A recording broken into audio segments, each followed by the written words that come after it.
Call this meeting of the Baker County Board of County Commissioners to order. Welcome you thank you for joining us today. Welcome here. If you have a cell phone or other device that makes noise that would interrupt the meeting, please put it on silent or turn it off or whatever you need to do. We do have a special session, starts at 6 o'clock. We'll work our way as far through things as we can, and then we'll resume after with the special session, so the public hearing.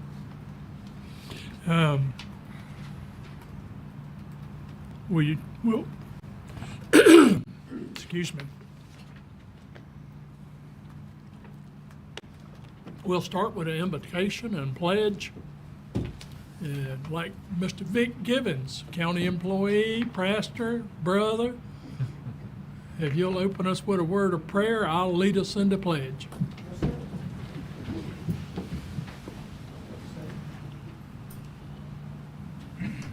Heavenly Father, we give thanks once again for just allowing us to come together. Lord, we ask you right now, continue to look on the commissioner, look on the men and women of this county that serving. We ask you to continue to bless them and their families. Lord, we just ask you to continue to look on a brother of mine that at the Baker County Road Department that lost of his mother-in-law, Mr. Chris Mann. We ask you to continue to look on him and his family in the hour of their bereavement, Lord, in the name of Jesus. Lord, we ask you to continue to guide this county, bless this county, and Lord, we want to just give you the honor and give you the praise. We know you able. Continue to look on us and keep us. In your Son, Jesus' name we pray.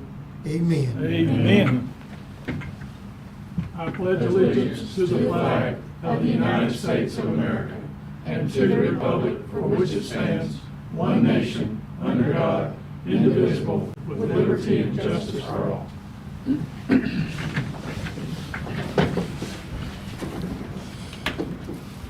Elected officials is up, and I don't see any here.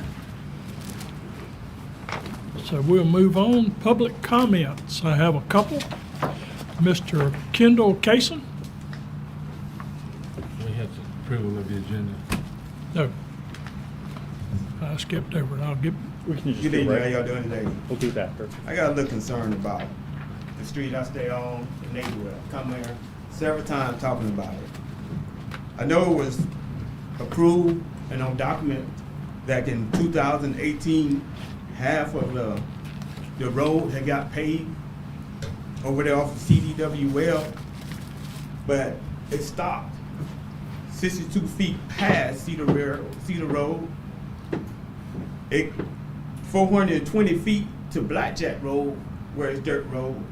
678 feet from the start of Persimmons Road, it's still dirt road. But on the agenda, it said it was asphalt was laid to improve the resident past access. What access we got done when the road just stopped right there, coming up to the house, coming up on the other road? If the statistics shows that many people had got stuck on that road, bus, mail truck, had got stuck in the ditches of that road because the road's no good.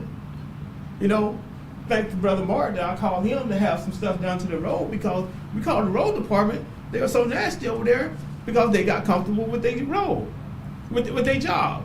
And yes, Mr. Blake, I seen you at the gas station. You remember seeing me at the gas station? No, you see many people because Yes, sir, you I promised posted. the gentleman at that gas station that you're gonna take care of that road. What about the other roads around here? You're gonna promise us that we're gonna take care of the citizen that's over there off of Persimmons Road that been over there for 20-some years. I talked to them. They said it was promised years ago that road was gonna get paid. I'm sorry for Mr. Bennett. Yes, he was a good man. But right now it's time for somebody to do some of these roads over here. I have heard nothing on the agenda that said the road's gonna get done nowhere but privatized. When under commission tell the road supervisor that something needs to be done on the road, it get done. But when the citizen needs to be something done on this road and asphalt was halfway done, not completely, why nobody else didn't look into it? Mr. Anderson, you was on that committee. Mark, you was on that committee.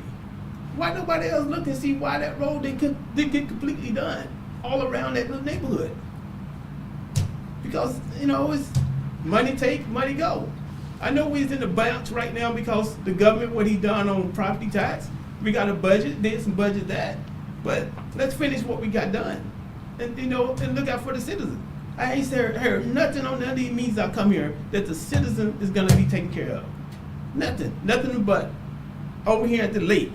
Yes, it's a good part of the lake to be taken care of, good part of the ramp to be taken care of, good part of the battlefield to be taken care of. But that's not only plays that need to be taken care of. The roads need to be taken care of. The roads is bad. Bad. That's what I need to talk about. That's it. I'm done.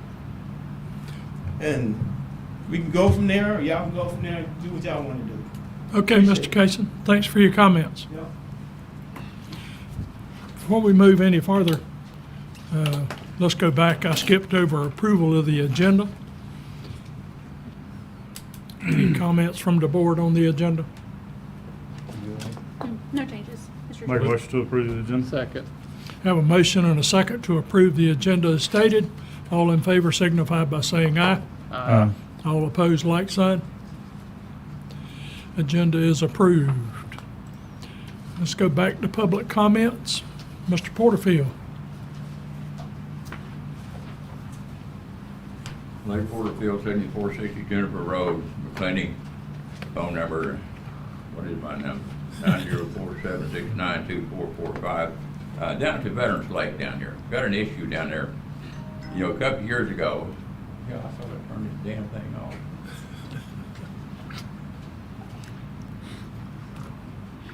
Set the power off, that's what I did a while ago. Anyway, you know, we put those aerators in down there a couple of years ago, or a year ago. Great. We've got one, the first one, when you go in, it's broken loose from where it was tied in. Right now, it should have been out in the middle of the lake. It's about 4 feet from that dock. It's been that way for probably 2.5, 3 months. I took pictures of it, brought it down here to the county, met some gentleman out here in the lobby, told him about it. He took a picture, he advanced my picture and his. Not a daggone thing's been done with it. And what it is, the reason why it's important to be out for the health of the lake, but now, when little kids, and it happened twice last week, fish off that first dock, and invariably, well, last week twice, the fish they caught got hooked up in that aerator. And they went down and tried to reach out in the water and get it out of there. And I pushed them aside. It's close enough I could reach out with my cane and pull it in. It needs to be reattached out in the middle of the lake where it's supposed to be. You know, that's the purpose of it. The other three are working great. It's working. It's, you know, blowing water like it's supposed to. It just needs to be relocated in the proper place. And I don't know whether it's the county, whether it's the park, don't have a clue. But anyway, it needs to be pulled out and relocated, okay? And another issue, and I think I know the answer to this. It's in the same basic deal. Down at the lake, when you come off of 90, where does the state right-of-way and the county right-of-way, did it take place right at the toe of that slope? Or did it go, you know, inside 15, 20 feet? I know we had survey taken care of down there with, for the boundaries of the lake. And the reason why I'm asking this, because there's some fella, and I won't tell you what I think about him. Well, that road going down there at the toe of that slope, the mud is about probably a foot deep. And he drove his truck down there, or van down there the other day, and got buried right at the end. I don't know whether he was doing that, I don't have a clue. He backed up all the way to the river, the creek, whatever you're gonna call it. And wanted to know if I'd put him. I said, ain't no way in the world. I said, yeah, if I pulled you out, I'd spend 3 hours cleaning my truck up or put in the garage. But they've asked the county lake, you know, wherever it goes into, wherever it ties into. If the county, maybe we could haul some dirt down and fill, because actually some of these ruts are, you know, 10, 12 inches deep. And I don't know if it's our responsibility or the state. That's just, but that's just, that's just for information, is what that's for. But like I say, the main thing is we need to get that area there taken care of, get it relocated where it belongs. Okay? Thank you very much, appreciate it. Thank you, Mr. Porterfield. Who can get that done? Is that something that, So in regard to the aerator, we've actually been in contact with the company that installed those to determine if that was a warranty issue or not. So we've just been working through those, but we're aware of it and we're just trying to identify if that could be covered under the warranty and then getting on that company's schedule to get that complete. Okay. The issue with the mud, I'm not sure. We'll have to look I at the don't know surveys, whether- I yeah. don't know where our property ends and the county. I'm almost positive it's you. Yeah, I think Well, I yeah. think it is too, I think it you is know. too, yeah. And I don't even know who's running maintenance over there now. Yeah. But we can find out. We can make some With phone calls. DOT? for you. But Yeah. like it is, I don't, yeah, my connection died, so I don't even know who. When I called over there, nobody knew who was in charge. I don't know why in the world anybody would even think about driving down there to start with. But, this fellow, we've had, matter of fact, I've had him trespass from the lake because he's been camping out down there at night and turning the lights on at night and everything. Yes, sir. We'll take care of it. Okay, thank you. thank you, Mr. Porterfield. Mr. Chairman? That's it for public comments. Anybody else? Sarah, has it legitimately been 2 months since he come up here and complained about the? I'm not sure. I don't recall what date he was here. I'm just saying this Yeah. is not directed towards you guys, but I mean 2 months. Like I feel like we need to follow up better with them. You know, they sounds like to me they're pushing us off, the manufacturers that put it in. Yeah, absolutely. So maybe we can up. follow up and put a little pressure on them. I don't even feel like this should be even something we're having to talk about at the meeting. You know what I'm saying? And I'm not blaming you guys, but I feel like we need to put some pressure on that manufacturer. Yeah, Get that I done. thought just go down and get the little John boat, get a hold of it, and drag it out there myself. And I've got some, when somebody, they cut my lanyards from my flags down there one time, and I got some lanyard, it's got it's cable and fuse. That's not gonna break. And I thought about trying to pull it out there, put a, drop a concrete block to it, and, do it that way. But, I'll let the county do it first, all right? Thank you. Moving on to approval of consent agenda items. Move approval of the consent agenda as presented. Second. Have a motion and a second to approve consent agenda items as presented. All in favor signify by saying aye. Aye. All opposed, like sign. Moving on to new business. Resolution 2026-22 budget amendment. Ms. Brooklyn Neville. Hi, Commissioners. The 2026-22 resolution is a budget amendment. It's just correcting a mistake that was made. Completely my fault. Whenever I was making the budget amendments, I included the CBDG grant that we're getting. It's similar to SHIP, and I put it in the SHIP fund, and then Lydia, our SHIP administrator, informed me that it needed to be in its own fund, so it's just moving that into its own fund is all it is. It's net zero on the budget. And then I'll just move on to the second one. It's also net zero on the budget, but 2026-23 resolution is moving some money that we got during COVID. It's called the LATCF fund. It hasn't been budgeted since we got it. It's kind of just been sitting there. It's $510,000. So after speaking with Sarah and Chris, we thought it was a good idea to put it towards the project on 23A. It's a box culvert project, and it's like, I want to say, $1 million-ish of a project, and we're not getting fully funded by FEMA for it. So we thought that would be a good use of the money since it hasn't been budgeted out the last 6 years or so that we've had it. So if it was good with the commissioners, I thought that would be a good place to put it. Mr. Chairman, Please.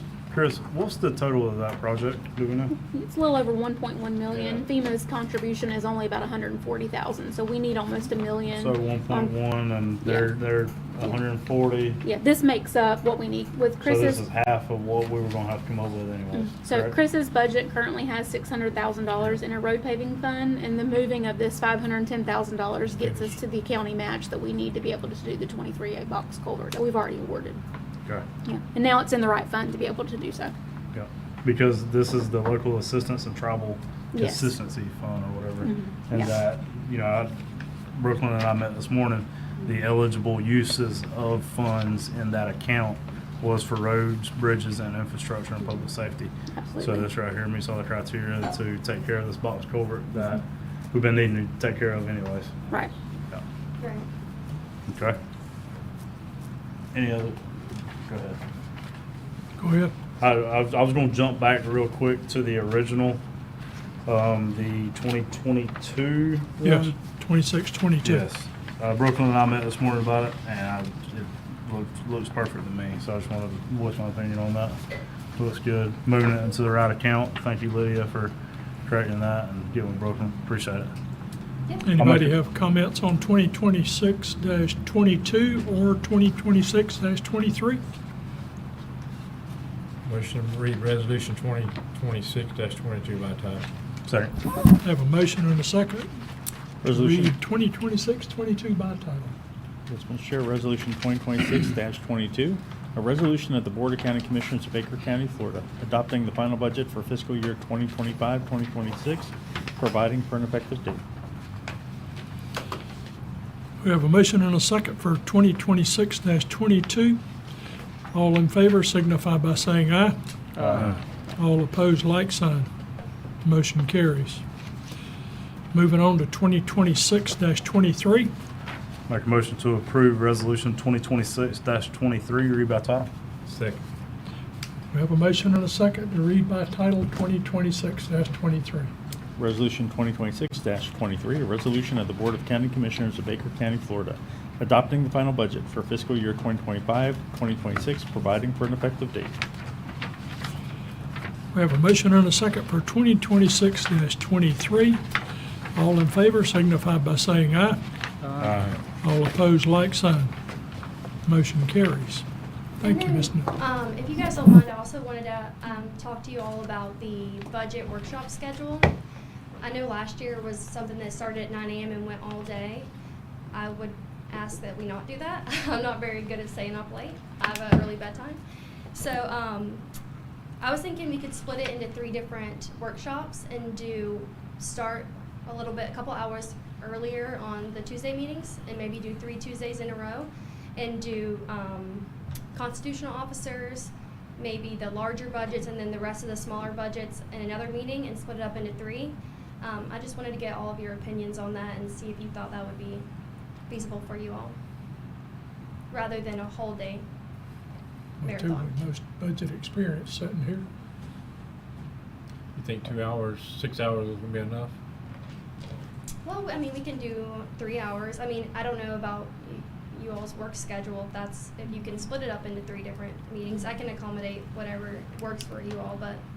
For the My concern- constitutional officer budget, I would say definitely early in the afternoon, if you guys wanted to be able to, because those take the most time typically. And then maybe the second meeting for the larger budgets, allocate a few hours, and then that third, like Brooklyn said, we kind of talked about it. I think that's a good way to break it up. That many hours of review, we're not making good decisions after 12 hours of looking at budget documents, so Right. we're all tired. It's definitely hard to stay sharp that long. Yeah. And when it comes to budgets and everything else, you've got to be fully engaged in it. So I do agree Absolutely. with breaking it up into 3. For definitely constitutionals, I would say 3 or 4 hours. Get through all those, even if we got a break in between the budget workshop and the meeting, that would probably be better in my opinion, but it's up to everybody else. I'm not. My schedule would work good if it was at 3 or after.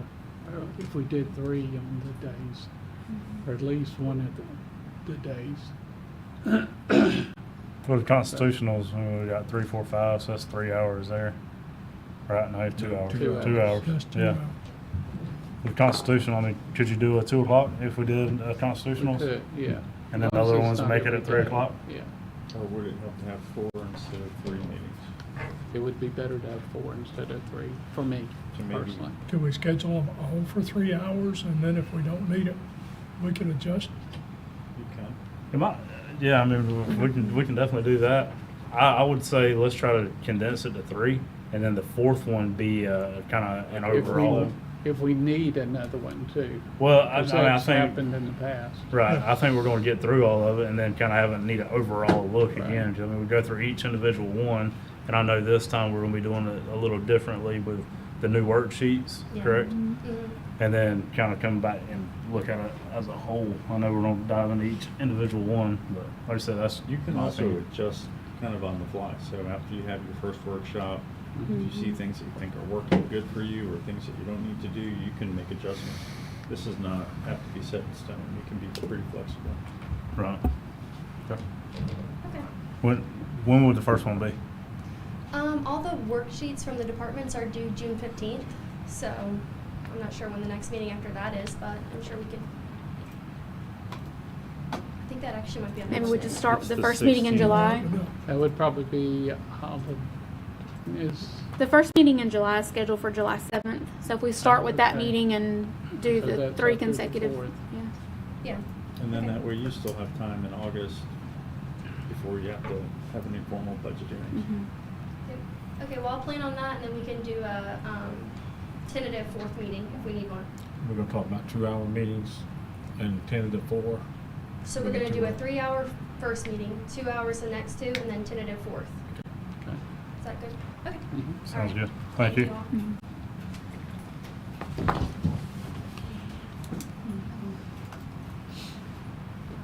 Approval of purchase of drum mulcher. I've been thinking about drum mulchers all day. How y'all doing tonight? Okay, this is a drum mulcher for one of our 308. This is actually an attachment that fits on the front of the machine for trimming trees. This has been approved in our budget, and we're just asking to spend the money. This was approved back in last, I actually catch the date. When was our budget approved? Final in Which August. one? Mhm. The- Yeah. The final one for this budget year. Yeah. After all the amendments, Yeah. 3 meetings ago. But it should have been September 30th Yeah. last September year. 30th. Okay, so this was all approved, final approval was on September 30th. And this is in the amount of $25,947. Can it come under budget? Came in budget? Yeah, this is already in the budget. I mean, I know it's in the budget. It came, the piece of equipment came within our budget. Oh, yes. What we allowed. Yes, the one you allowed, yes. Move approval of the purchase. Second. Have a motion and a second to approve the purchase of the drum mulcher. All in favor signify by saying aye. Aye. All opposed, like sign. Motion carries. All right, thank you. Okay, the next one is, this is our annual or biannual lime rock contract that we put out every so often when the prices start going up. We rebid this, and we got 3 bids come in, and 3 bids came in as follows. Liberty Trucking at $22.95 per ton, Pritchett Trucking at $19.40 per ton, and Central Florida Transport was $30.63 per ton. And this is something that we use for when we're messing with roads where we have real sandy areas that we can't get around and everything. So we go through about 4,000 tons of this every year. So I'm asking for approval to go ahead and put this in motion. Our old numbers was $17.90 is what we were paying before. That was with And we're Pritchett? at $19.40 now. That's Yeah. with Pritchard again, yeah, Mhm. Pritchard again. Sorry, Mr. Chairman. This price does include hauling. Yeah, that's This is delivered all in. to our Correct. office or within 15 miles of our shop in case we have to put some out on the road. Okay. The material Sure. itself is only $9 a ton. Hauling is where you're getting the prices at. Okay. Mhm. Is there any fuel surcharge with these? There hasn't been as of yet. Okay. I'm surprised. But I mean, looking Just a through flat this, I hauling don't fee. see Mm-mm. any fuel surcharge or anything Mm-mm. coming or. No. Yeah, right now they haven't No, said it's anything. So this is just a that lot- flat this is fee. a lot, yeah. Yeah, 1940 flat fee. Okay. Make a motion to approve the lowest bid with Pritchett Trucking in the amount of $19.40 per ton. Second. Is this a read by title item? No, just approval of the award. Okay. We have a motion and a second to approve bid 2026-07 for annual lime rock. All in favor signify by saying aye. All opposed, like sign. Motion carries. All right, thank you. Question for you while you're standing there, and put you on the spot. on my friend's road back there, is there any way that Slime Rock could help with the issues that he's having out there? We've been out there, we've done different things out there, and it's, a lot of the times it's when we're digging the ditches, when we're pulling the sand back up on the road. But yeah, he's, yeah, we can take a look at that. As if that would help him out some, at least get him a lot smoother, more controllable. Yeah. It's not a problem. Stabilize it a little bit more. Yeah. Appreciate it. y'all. Thank you. Thank you, Chris. Thank you, Chris. Moving on to number 5, approval of Safer Grant application. Chief Blanton. Good evening. Last meeting, we came before you because we had been informed that the Department of Homeland Security had gained refunding again and opened up the window for a lot of different federal programs, and one of which was the SAFER program. And we've done this in years past, and we've applied for this as well. This time our window, unfortunately, is kind of tight because of the delay in the government opening up. So when they made the announcement, that was the end of April, and the window is till June the 22nd. So when we came to you 2 weeks ago, what we asked permission to do, and y'all granted us, was to hire our engineering firm that have grant writers that specialize in this area, permission to write the grant. But we still needed to come back before y'all tonight to get the permission to actually do this and seek this.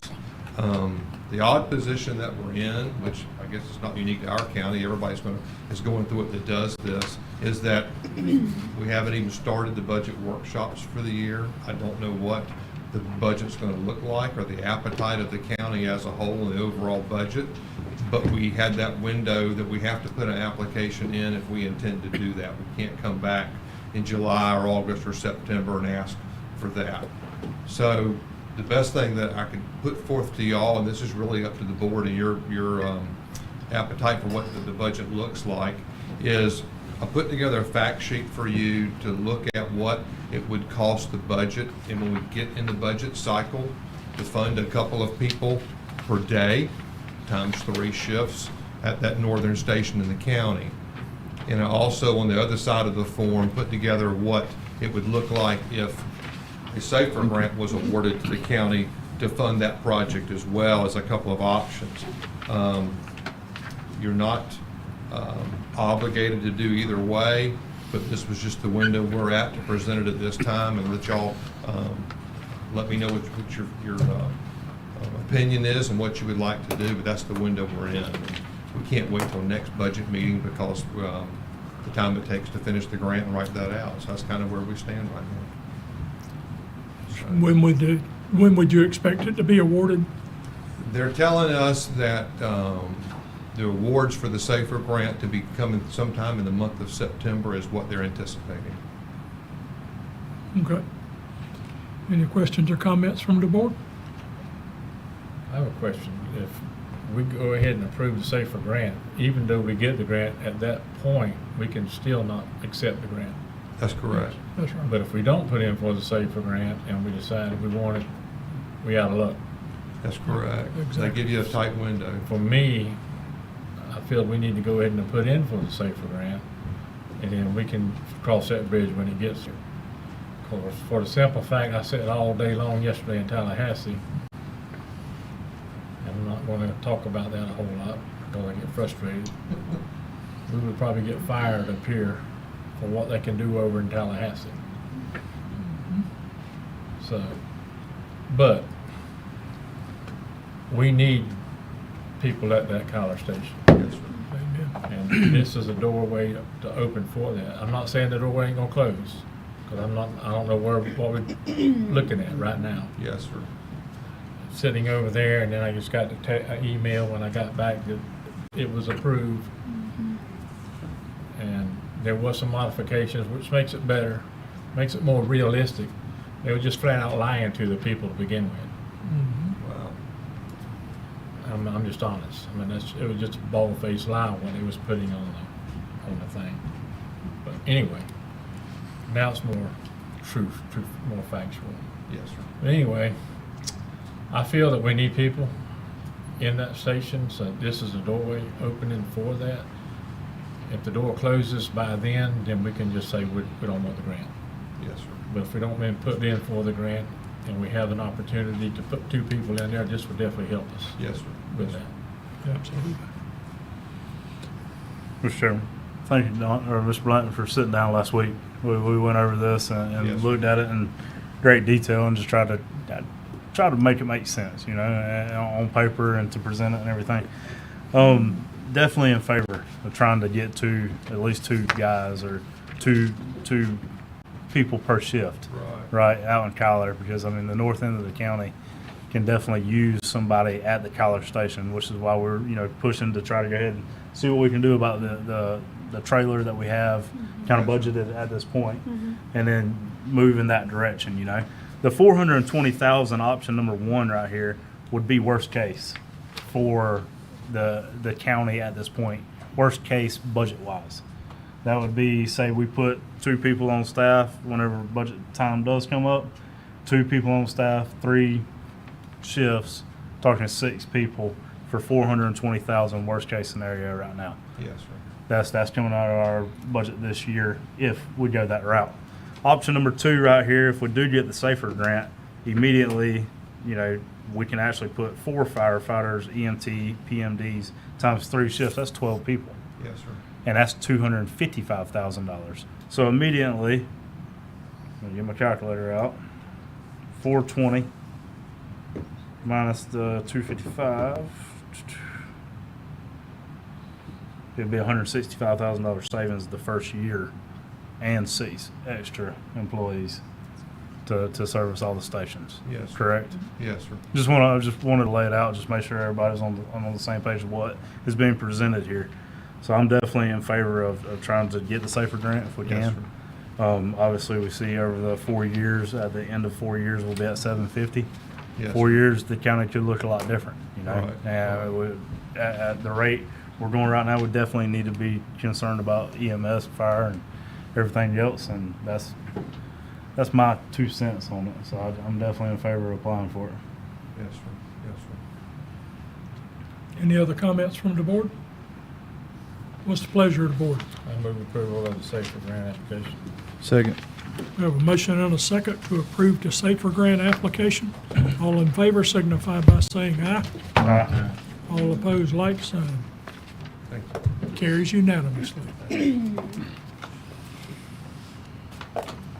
Thank you, Chief. Approval of funding agreement for COA Phase 2. Ms. Sarah Little. Thank you, Mr. Chairman. So what is presented before you all tonight is the funding agreement from the state of Florida. This was actually one of our appropriation requests to the state in current fiscal year. However, it got tied up in some staff changes, and then in legal. So we are just now receiving the funding agreement for this. It's actually taken a significant amount of time just to get this agreement from the state. But what this funding is consists of is $500,000 from the state. I do apologize, on my agenda form I did put that there was no match, and that was an error. We actually did submit our appropriation with a $50,000 match. So with the upcoming budget process, we just need to make sure that that's in the upcoming budget cycle for us.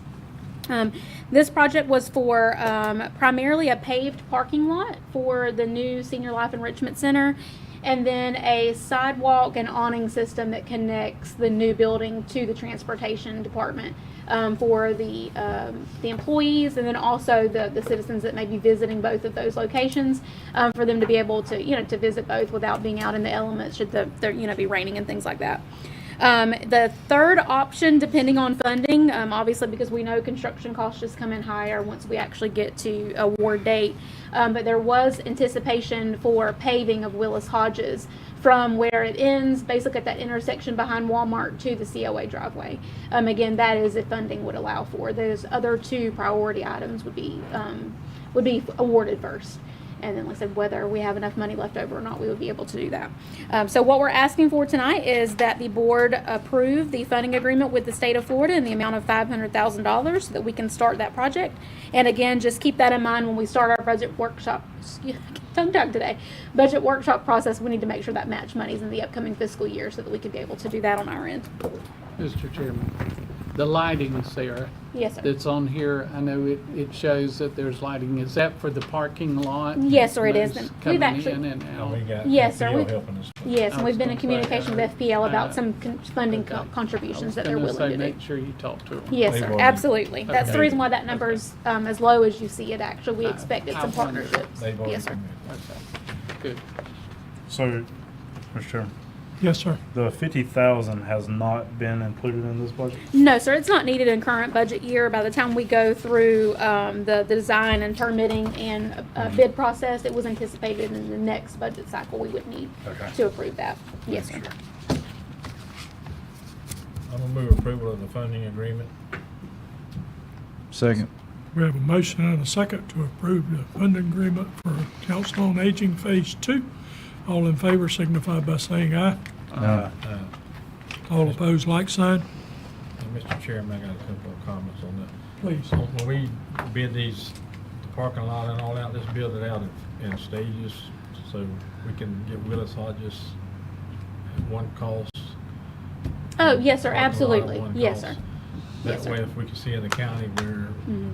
we can have the funds, it really needs to be paid. Yes, sir, absolutely. That's bid options. If we Yes, sir. have a bid option where Yes, we sir. can, if the funding is not available, even if half the funding is there, we can make up the difference. Yes, sir. So we need to look at that. Yes, sir. Make sure. Hearing no other comments, we'll move on to Old Lusty Park petition. Miss Sarah Little. Yes, sir. Thank you again, Mr. Chairman. So just to bring everyone up to speed and maybe the public that might be listening, Old Lusty Park has been long-standing in the Old Lusty community. It's actually been a county-maintained park since April of 1984. However, that parcel of land is actually owned by a private family. The county actually just leases that property from that family since 1984. Unfortunately, the most recent family member that the county has been dealing with passed away in late 2024, at which time the county was actually in conversations with her on her interest in selling the property to the county. We have long talked about this up here, with this board and previous boards about the need to upgrade that park. But because of the county not actually owning the property, there was hesitancy, obviously, to do so. We would like to be able to put some park equipment on that property, some new park equipment. In fact, it is in our budget currently to focus on that park. However, this process has just taken much longer than anyone anticipated to be able to do that. So where we are at now in the process is the county has retained the services of Douglas Law Firm. They do specialize in these types of situations. They're located in the Jacksonville area. And we have been working with them to actually go through the probate process. So there's actually 2 levels of probate that this property has to go through. Miss Faye Hall was the most recent owner. However, that property was never transferred. Yeah. She represented herself as the owner. Right. Turned Right. out she didn't actually own it, and even Giles Hall, the person we thought Her owned it, father, he yeah. didn't actually own it. It Yeah. goes back before that. Yeah, so the original property is in Miss Hall's grandparents' name. When they were the original family that the county worked with, and then when they passed away, their son started that same process, and the county worked with him for many years. And when he passed away, his daughter, Miss Faye, is who the county dealt with most recently. And she So, started to make it sound like she was willing to sell it to us Yeah. before she passed. And Yeah. I'm not saying that because she's not with us anymore. I mean, Mhm. she very candidly, for a long time, wanted to keep the lease because she wanted us to keep the Lusty Park, which is called the Lusty Park, called Giles Giles Hall S. Hall So Park, yeah. I think she believed that if she had the lease, she'd be able to control that. We continued to keep it named that way. Yeah, and we made commitments to her that in the, even in the deed and paperwork that we could commit to that. But unfortunately, she did pass away and we were not able to complete that process. But there was a period of time, a number of years ago, where we didn't have a lease and there was some old, dilapidated play equipment on it that we had to remove off, and the community was very upset. I mean, the kids use that. I think it's one of the bus stops out there, It is, yeah. as well as a park. So the community has always thought it was a county park, even though we had kind of had this kind of relationship with the Hall family. Yeah, absolutely. So this document that's before you all tonight, the petition for summary administration, actually allows Douglas Law Firm to act on the county's behalf to move through the two processes of probate. Basically, they have to start with Mr. Giles Hall's probate estate and then transfer that interest to Miss Fay Hall's probate. Both of those are actively in the process. They do have an executor of that estate, and they have a law firm in Columbia County that's handling those. So we have put forth our intent, to take ownership of that park, even if it means buying that. We don't know what that means yet. Obviously, probate is the first step to be able to do that process. We're not insinuating that we're just trying to take it from the family. Right now, we're just making claim that we would like to be able to do so because it has existed as a county park since 1984. So what you all are signing now is basically starting that process in the probate process for Mr. Hall and Miss Fay Hall. Again, we've been working with Douglas Law Firm at Rich's recommendation to be able to handle this for us. I'm very impressed with their response. In fact, this is the third agency that we've attempted to communicate with, and it's just fallen apart. But the Douglas Law Firm has been very quick. I mean, within 2 days of me reaching out, they had information back toward to us. So we're very pleased with them and their progress. And staff would recommend approval of the petition for summary administration so we can keep this process moving forward. And again, hopefully be able to put some new playground equipment on that park once this issue is settled. And I'd be happy to answer any questions that maybe Rich and I didn't cover with that. Anticipated cost? So far, right now, we have only had to sign a retainer with Douglas Law Firm for about $2,500. We've not incurred anything to date. Estimated cost? Honestly, Commissioner, Mhm. it should stay around that $2,500 mark. Yeah. As long as there's no errors that kind of come out of the woodwork that we Yeah. never knew existed. If that happens, then there's going to be additional costs. Will that Absolutely. come back to the board at that time? Absolutely, yes. We'll come back to you with Mhm. other. Yes, sir. If it's more than what we expect, then Mhm. honestly, at some point, the board would have to make a decision, is it worth it to continue to pursue acquiring the property? Okay. I just want to make sure we stay Yes, sir. abreast. Absolutely. Especially if they come back with a request Matter for of us to fact, purchase it and things like that. Since we're moving forward with it in this round, I'd like to see it put on the pending business report. Absolutely. So we can get an update on where we're at on it. Yes, sir. And- Certainly. It would be a good park to keep. I want it. I mean, don't get me It's wrong. highly A lot used. of kids use Just it. because you want it, and if you want, Oh, because you I want You've it. maintained that park, I think, for more than 20 years. Yeah. Yes. Yeah. Yeah, It's a 1984. perfect place Yeah. for a Well, park. longer than I thought, even 40 years. And really, it's in Yeah, for that a area, great location you too. couldn't There's really not position it any better. yeah. It's perfect. And the neighborhood likes it, and they do. They And we use want to it- put, They use it every They time you use go it by. and they there's help somebody take care of it. and we want to So- put nicer stuff out there. Yeah. Absolutely. Yeah. Move approval of the petition summary. Second. We have a motion and a second to approve the Olustee Park petition summary. All in favor signify by saying aye. All opposed, like sign. Motion carries. NAB Sports Complex, Miss Sarah Little. Yes, sir. Thank you again, Mr. Chairman. So yeah, you actually have a pretty large printout that we left here for you guys. So I'd like to, number one, start off and thank the group of volunteers that we've been working with over the last few years to be able to see these projects to fruition. And we're very, very close, days away from starting phase 2. But Mr. Brian Rao and Brian Richardson have been just instrumental in preparing this stuff and at a great savings to the county as well. Both of those gentlemen wanted to be here tonight, but unfortunately they had some prior obligations and could not. But we wanted to make sure we had this discussion in the public because we're actually going to start construction in about 13 days, I think is what our schedule predicts. So we want to go through this with you guys and kind of give you some updates on where we are.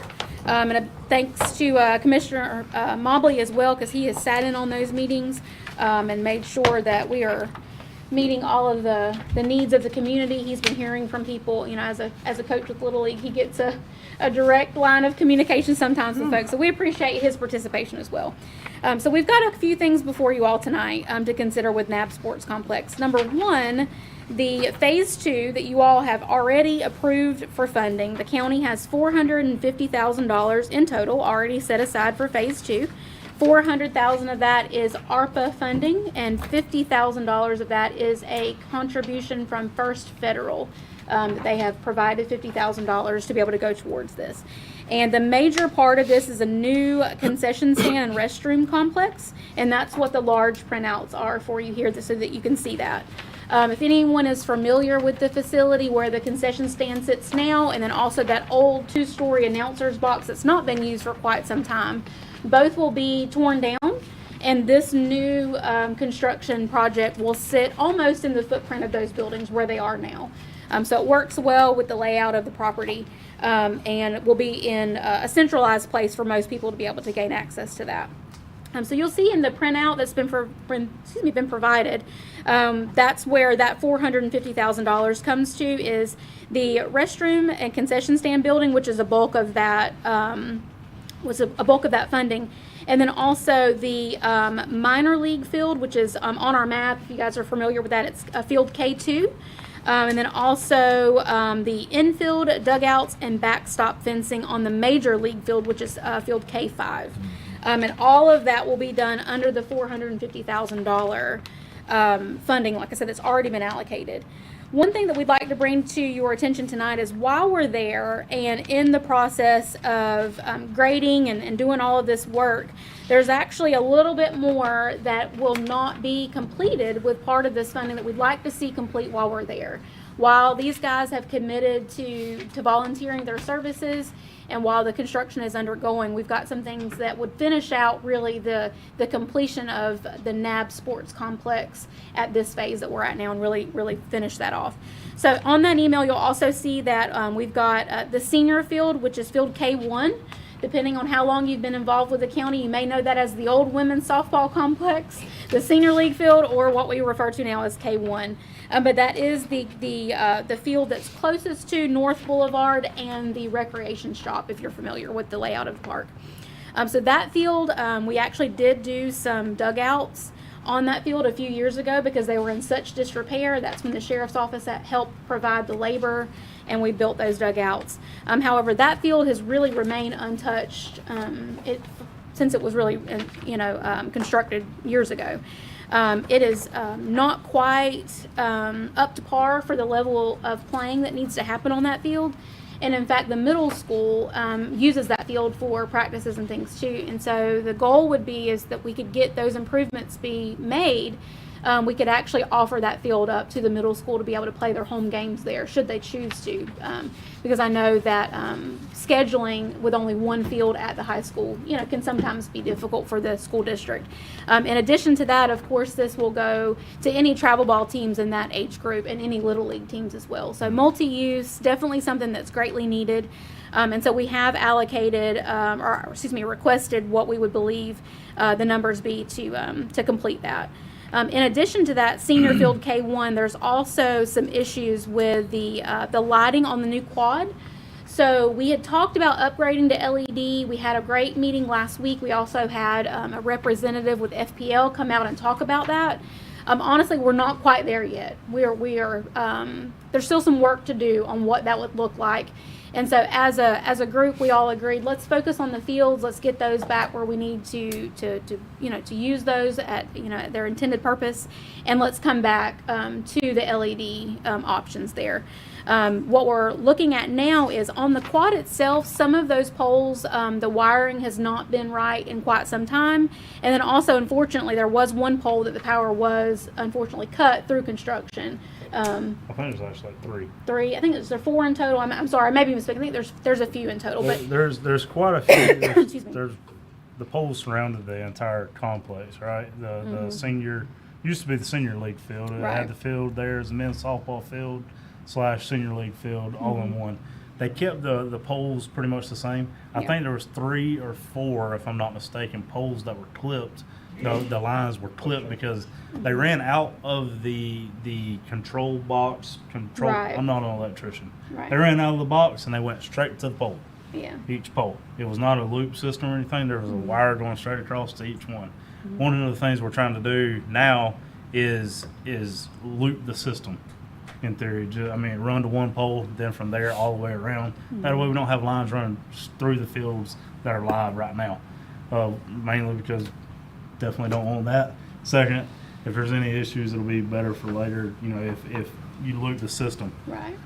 That's the one of perimeter of that's the one of the field, problems yeah. now on that quad specifically. Yeah. There's a ton of lights out on that. We actually got new lights. Yeah. We replaced quite a few. Ring Power donated the lift. We got up there and did quite a bit of work this year.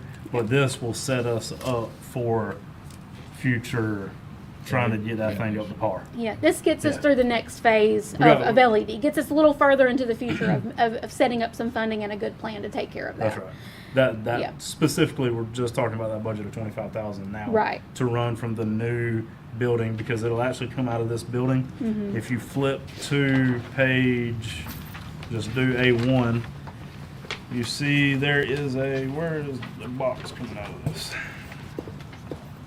You're on the rear. I want to say on the rear, on the custodial, right there. Custodial, Ev- yeah. Everything's gonna come out of Yeah, that you got your one electric. room. So everything's in one location at this point.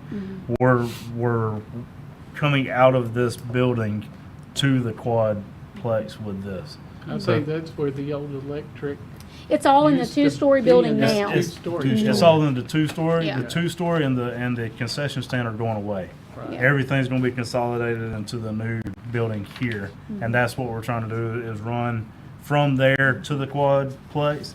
And if we don't go ahead and loop it now, gear up for the loop at some point, because now we got a beautiful facility, beautiful complex. You can only use it until 6 o'clock Right. whenever ball starts. So we're trying to expand it and get everything up to par on that end and get some lights for it. Yeah. Thank you, Commissioner Mobley. Jumping back on the 185 for the senior lead, that number will go up if we don't do it now. It's kind of one of them, while I'm here, let me go ahead and tackle that kind of deals. So they're already going to be working on the minor league field, if you know where the minor league field is, the swell that goes behind it.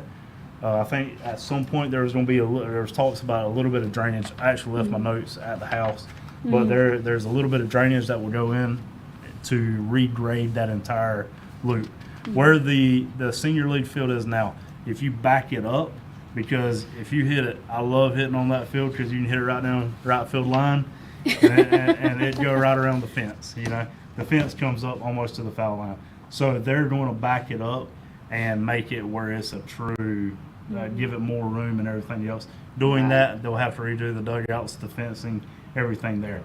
While they're there, I suggest we go ahead and get this done, because if you don't do it now, the number will go up if we have to come back a year later and try to do this Yeah. as well. So they're willing to get it done now. We just need to agree on, hey, while you're there, are we okay with spending some money to get a little bit more out of this project? So the total on both of those, okay?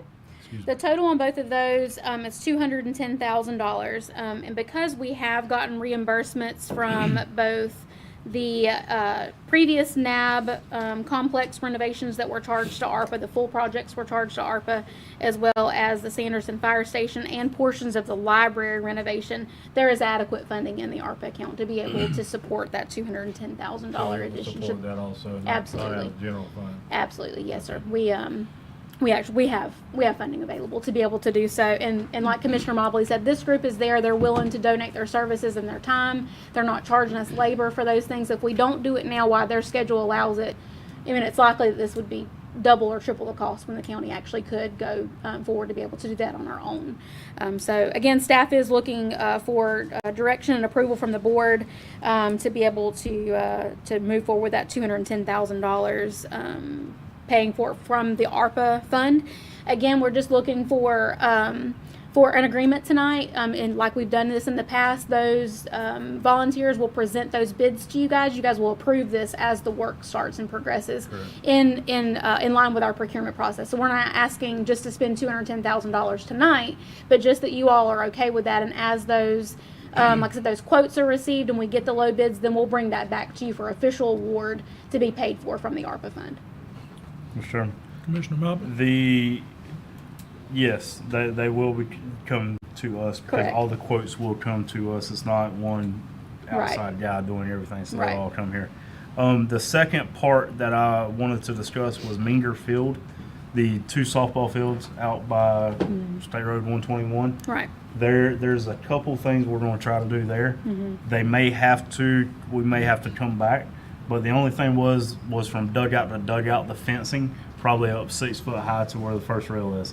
Redoing that and then redoing some of the batting cages. Batting cages, and that also that small playground equipment that has been there for a long time. Our insurance company actually made us remove that earlier this year, and so we'd like to be able to replace that with something in kind. We're not ready for those numbers again tonight. That's something Right. just for you guys to consider. Just Yeah.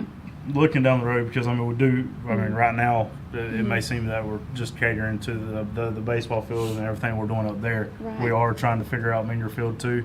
Those fields are in a little bit better shape, except for the modifications. And if we can get it in with the fencing and the fencing quote, kind of while you're in McClenny, do this, this, and this kind of deal. That's what we're seeing if we can do Minger Field as well right now. Yeah. Yeah, question. Of course, I had girls that played on Minger Field. The drainage there is terrible. The drainage has been improved. They have worked on that over the last couple of years. We have done some regrading on those fields as well. It's not perfect by any means, and we have talked about what else could be done there. Again, it is something on our list to look at, but it is much better than it used to be. And I also want to make sure everyone understands that may be listening as well, is that when we did the redesign on NAB, we also accommodated the field sizes on the NAB sports complex for girls softball as well. So I know for a long time, Minker was the only fields that were allocated to girls softball. However, with the redesign of the other fields, we actually have other fields opened up for them. Like Commissioner Mobley said, we want to make sure that we're looking at that field as well. We've put a new roof on the concession stand this year in budget. And then we also replaced that backstop netting that was almost $30,000 in budget to do that this year as well. So we obviously want to focus on that one as well. We're just not quite ready with those numbers yet. I just think it's something we need to look at the field, understand what we got to do, Right, at least get a quote, right. and look at it, because every field we're going to have now, except for those two, Yeah, is top notch. yeah, absolutely. Right.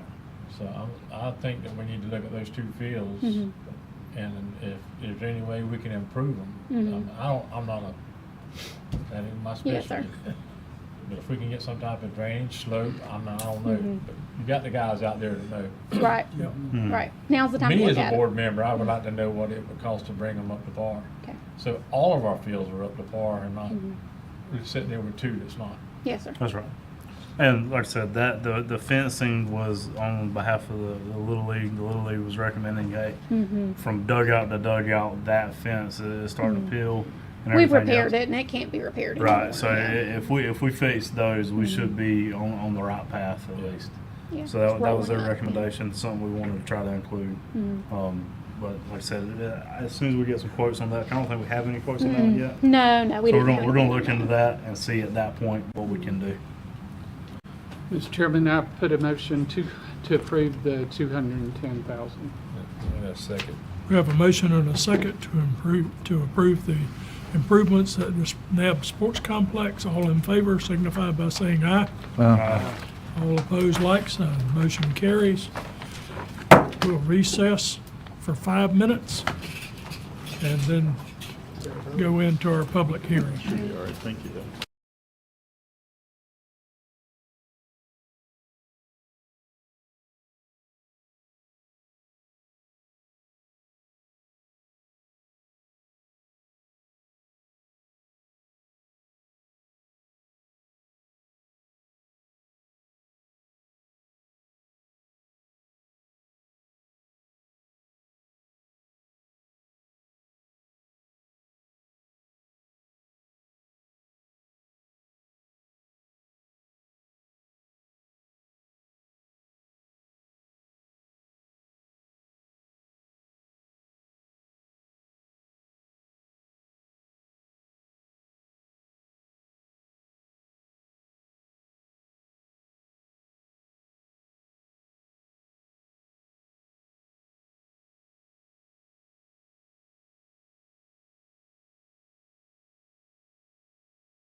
We have one item under the public hearing. Ms. LaDonna Combs. All right, good evening, good evening. So we just have one item this evening, and it is for second hearing. You guys heard this, first hearing, last meeting.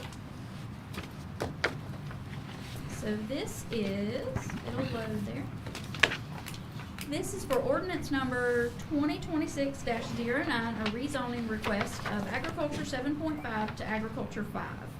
This parcel is owned by Mr. and Mrs. Bishop. It's off of Leon Dobson Road. It's currently 10 acres with a land use of agriculture B and a zoning of agriculture 7.5. So the way the parcel is right now, it's in compliance with all of our current standards. However, the applicants do wish to have the flexibility to add a secondary dwelling onto the parcel in the future. You can see from the aerial here that this parcel is kind of unique. It is split, not evenly, but it is split down the middle by Leon Dobson Road. There are a few parcels along Leon Dobson here that are similar. That's just the way the road went back then. We didn't decide. These property owners did not decide that's where the road was going to be, but that's where it ended up. So you'll see from the land use and zoning and FEMA maps here, most of the parcels around this are Ag B and Ag 7.5. You'll see to the south of this there is some Ag A and Ag 10. From the FEMA map there, you can see there are some FEMA flood zones on this parcel, primarily on the north half of the parcel, which is where their current home is. In the future, they would like to place a secondary home on the south end of this parcel, on the south side of the road, and you'll see there is just a small pocket of the FEMA flood zone on that south end of the parcel. So you can see here from the survey, you'll see that where the road kind of comes through the parcel there. This is where their home currently is. Ideally, in the future, somewhere on this side would be the proposed second residence. So this zoning category does allow for family lots. However, in this instance, the family member that they wish to reside on the property with them does not meet the parameters of our family lot provision. Everybody's family dynamic is made up a little differently, and this just does not fit the mold that we have there. So staff recommends approval. LPA did have quite a bit of discussion on this application.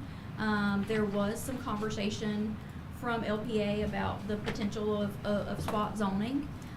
Staff, however, did not have that concern.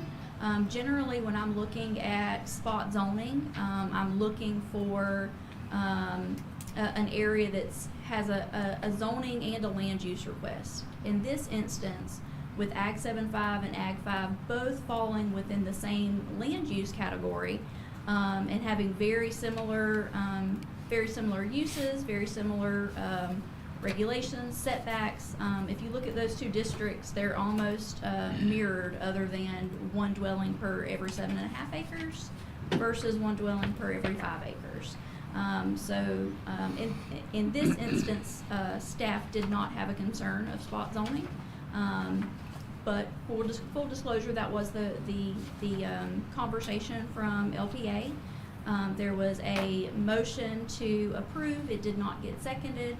Then there was a motion for denial, and it was a 3-1 vote at the LPA meeting. You have your DRC comments in your staff report. We did not have any sort of concern from any of our DRC members. There were no environmental concerns or anything like that.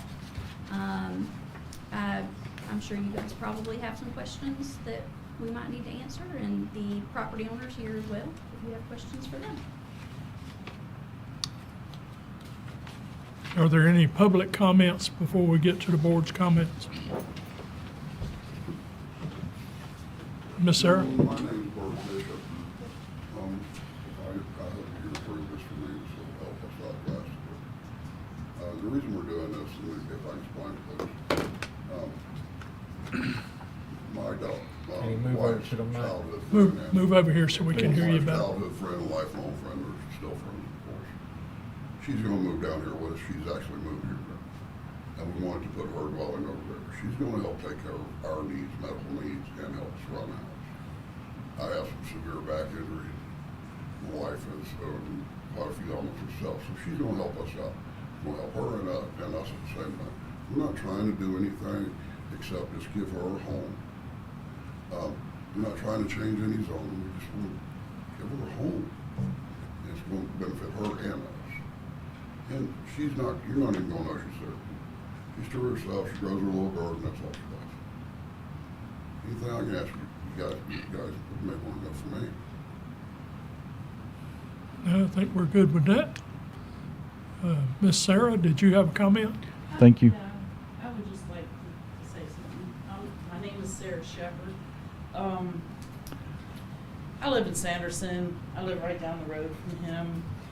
And I just want to say that that map doesn't show all the area that is around our house that has 5-acre tracts. Now, some of them might have been grandfathered in with the father, son, daughter type of thing, but those lots have also been sold since they would have done that, and they're owned by individuals. So it's not like we don't already have 5-acre tracts. And Bert doesn't live but a stone's throw from me, and these 5-acre tracts are less than a mile from us on the same dirt road that goes around. So I just wanted to add that because I don't think the map represented the amount of 5-acre homes in our area. I think there's 6 or 7 of them. But they didn't start out that way, you know, they had them split. So that's all I want to say. Thank you. Okay, thank you, Ms. Sarah. Any other public comments? Any comments from the board? A couple questions. Okay. Was it posted? The property posted? Was it posted? Yes, sir. Do we have any input from any of the neighbors? We did not. Nothing.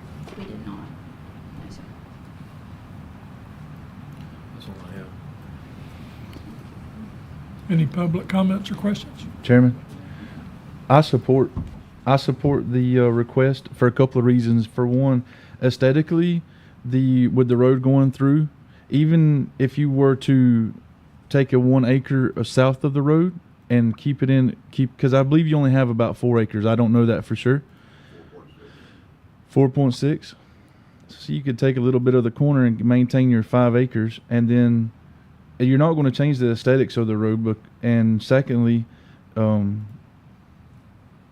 really, I would just hate to see you not be able to use that part of 6 acres of your property. You know what I'm saying? Or 5.4 acres of your property. So I support the request, Chairman. Okay. Mr. Chairman, right down the road, I mean, even on the map, could you go back to that map, please? Let's look at the county zoning map. I mean, even right there at the turn, it's zoned Ag 7.5. I'm showing a 7.23, a 7.11, all within that map right there. And that map only shows just a portion. If you look not a quarter mile, maybe a half mile down the road, there's a 1 acre lot. Down the road, there's 2.5s. 2.5. That are all zoned Ag 7.5. So, I mean, I think it's consistent with everything that's around it, especially looking at it from that point of view. It may show Ag 7.5 on here, Right. but even those lots are non-conforming at this point until they need to do something. Looking at each lot individually. Right, they'll come back before us whenever they want to do something with those lots, and they're already non-conforming. So, in my opinion, that is my opinion. My opinion is I rode out there and rode down, and I think it would be ideal to have a house on both sides of the road and just one on one side. I mean, it just doesn't. I don't know who put the land there before the road or the road Right. before the I land. don't know which came It wasn't first, very so. good planning. It was long before any of our time. Right, right. But I would agree with the other commissioners. I'm in support of this, just for the simple fact it makes sense. As for me, I'd have some heartburn if you're talking about lots that are 3 farther that way where it's 2 acres or less on the other side of the road. I understand that's complicated for a property owner, but of the properties in that area, that's the best candidate for it. So I'd be in favor of it too. Any other comments? I have no problem with it. What's the pleasure of the board? Move approval of the ordinance for rezoning. Second. We have a motion and a second for 2026-09 for rezoning. All in favor signify by saying aye. Read by title. Is it a read by title? I can, Mr. Chairman. Okay, please. Ordinance 2026-09, an ordinance of the Board of County Commissioners of Baker County, Florida, amending the Baker County zoning map by reclassifying approximately 10 acres of real property owned by Cynthia and Burton Bishop from Agriculture 7.5 to Agriculture 5, with the intent of bringing the parcel into compliance for future use, providing for a change of zoning, providing directions for recording, providing for severability, and providing an effective date. Thank you very much. Thank you. You got front foot vote. Yes, sir. We have a motion and a second. Sorry about that. All in favor signify by saying aye. All opposed, like sign. Motion carries. I hope you and your wife's health gets better. I said, I hope you and your wife's health gets better. We'll go back into regular session. Thank you, Ms. Combs. We're down to prior business, FEMA project update. Yes, sir. Thank you, Mr. Chairman. So nothing of any substance really to report on any of our projects. Again, no concerns either. So those projects, most of which have been awarded, contracts have been signed. The only exception to that is the Steel Bridge Road. Again, we continue to work through the process with FEMA on bringing their funding level up to what our RFPs have shown we need for that project. Again, you heard from Dennis with Emergency Management at the last commission meeting that talked very spirited about how we're going through that process. The other item to note, just to confirm, the funding budget amendment that you all approved prior in the evening actually goes towards that top item there on your list. That 23A box culvert, you could see where the total we have actually signed a contract on is just a little over $1 million, 1.1 million. And of that, FEMA's contribution is only $140,000 for that project. So with that budget amendment that you all made earlier today, that brings that project fully funded, so there'll be no issues moving forward with that. Again, it's in the design and permitting phase. We're not worried about construction costs just yet, but we're very close to being able to do so. And if there's any questions specifically about these projects, I'll be happy to try to answer those questions for you. But again, all of them are still in the design, permitting, and engineering phase. Miss Sarah, I would like to see another line item on here, fully funded or county match. Sure. So we can look at what we're putting in and then what FEMA's putting in. Yes, sir. I think it printed on the second page for you, but there's the numbers not there either, so we can add that to what the FEMA contribution is as well. Yeah, somehow we could get it on one page. Yes, sir. Yes.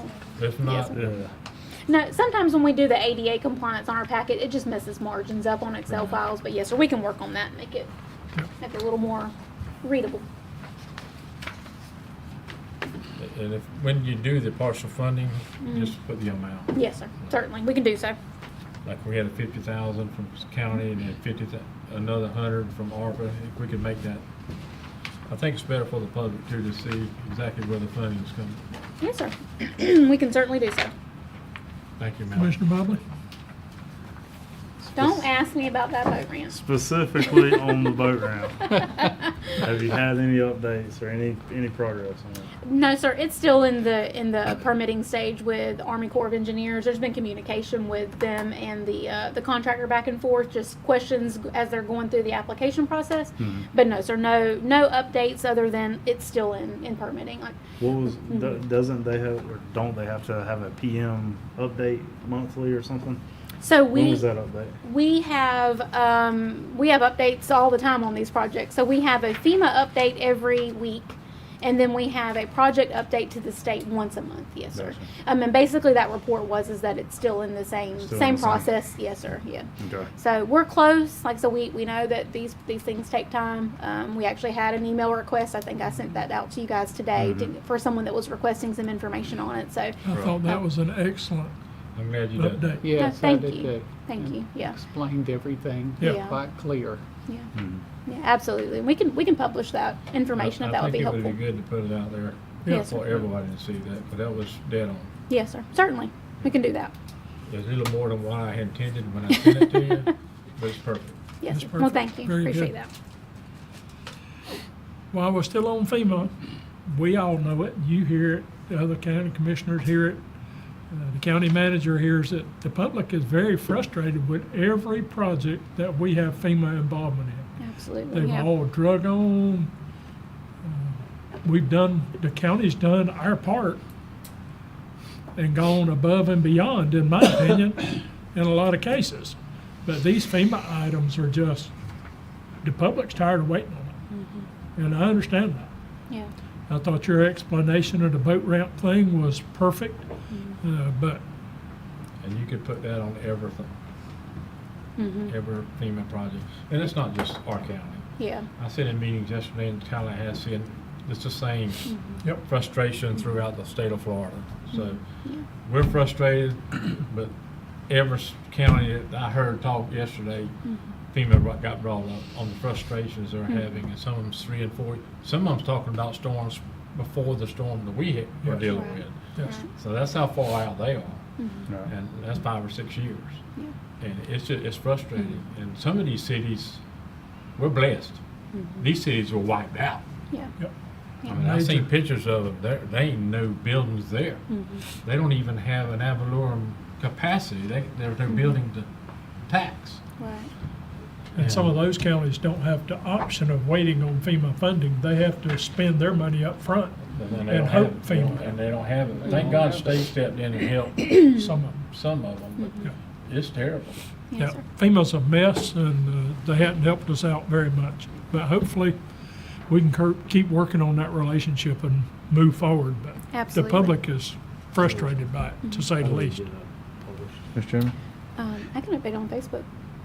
And just to clarify what everybody's talking about, a citizen had emailed us at the board and was asking about the boat ramp and asking for an update. And Miss Sarah responded with all of the details and all of the information that we had. And so that's what we're talking about.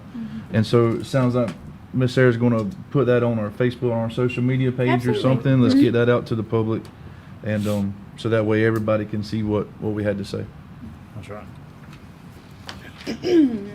Moving on to the pending business report. Did I skip that? Where's my notes? Oh, I'm out of order. Sorry about that, Mr. Chairman. That's all Got my right. pending business report lost in my packet. Okay, so we've already covered the St. Mary's Cove boat ramp, so we can move on to the next item on that one. For St. Mary Shoals Park, we actually had our staff, Kayla actually went out today to check on the installation of the playground equipment, and that is moving right along. It's usually about a 3-day project to be able to do that. Do you have a question? I'm sorry. Yeah. I was waiting on you to get done with that one. What's the infrastructure funding for county roads? So, I'm sorry, I'm going to lose my voice. I talk too much today. That was a report that the Public Works Department used to give on road projects. But honestly, we got out of the cycle of doing that because Chris is before you guys really every meeting talking about road projects. But in years past, when there were fewer projects, there may be months in between updates to the board, and so they would do that. We have left it as a pending business item just in the event that that schedule maybe slows down. But really, Chris is here all the time to talk to you guys, so it's just So- stayed on there. Do we need that? Because I haven't seen anything on that. It No. used to be before because we was dealing with some roads having property Right. issues, trying to maintain, Right. get the property so we can do the roads. Mhm. That's the reason we put it on there, Yeah. but we're not having those issues now. So I would, as a commissioner, Good. if no need for it, just take it off. If it Okay. becomes a need again, then we can put it Add it back. back. Yeah, that's right. I mean, just trying to limit the Yeah. amount of stuff we have on here. Yeah. Because as soon as we start checking it off, that's a good sign. So Mhm. stuff that's just sitting and lingering Mhm. isn't a Certainly. good sign. Yeah, we can do that. All right, moving back to Shoals Park, again, like I said, the playground equipment, it's just a 3 or 4 day installation on that. We'll be happy to provide some pictures to you guys once that's complete. It's a really great location if you guys have a chance to ride out to the ATV section of Shoals Parks where the playground equipment is going. It's going to be of great use, I'm sure. We also have our new camp host on site. He actually moved out there just a few days ago. And like we had shared with you all a couple of meetings back, unfortunately, our previous camp host passed away. And his family is working through the process to try to get his RV relocated, but there's been some difficulty in doing that. So we actually just had them come and move it out of the way because they had nowhere. They don't live in Baker County. They actually had nowhere to store it. And so they're looking at a few weeks' time to be able to make some changes on their end, death certificates and all those types of things. So we allowed them to keep it on site. We just had to get it moved from where it was to allow the new camp host to be there. We also shared our condolences to the family and asked if they, have a memorial plan to please let us know. And so we'll be sure to make sure we let you guys know that. So if you happen to go out there and see the other one that's parked, that's because, like I said, we're allowing that family to be able to do so until they can make other arrangements with that RV that's there. Kyler Fire Station, we've already Let's go talked at. back to Shoals Park. Oh, yes, please, sir, I'm if you sorry. don't mind. On the playground equipment, Mhm. I know they're doing the filler on the ground and stuff. Mm-hmm. Are we putting a fence around that? No, sir. It's actually already inside the fence off of the parking lot. So you have to walk through the walk-through section up the sidewalk to the pavilion, and it's right there in that section. So it is already separated So from it the is separated? Yes, sir, it is. My main concern was that we don't have, Kids running out into the parking lot. exactly. Absolutely, yes, sir. It already is So if behind it's the away fence. from that and out, then Mhm. I'm okay with that. Yes, sir. And the ATV trail's not close to there neither. No, sir, So it's there's not. no way that. There's a no kid- traffic near it. Yes, sir. That's okay. Yes, sir. I'm good with it. If not, we need to put a fence on. Yes, sir. You say that, I believe those dirt bikes will go where they want to go. Oh, well, that, Give yeah. us some time. If someone is violating the rules, yeah, we can't help No, that. I'm just kidding. We do have some out there that like to do that.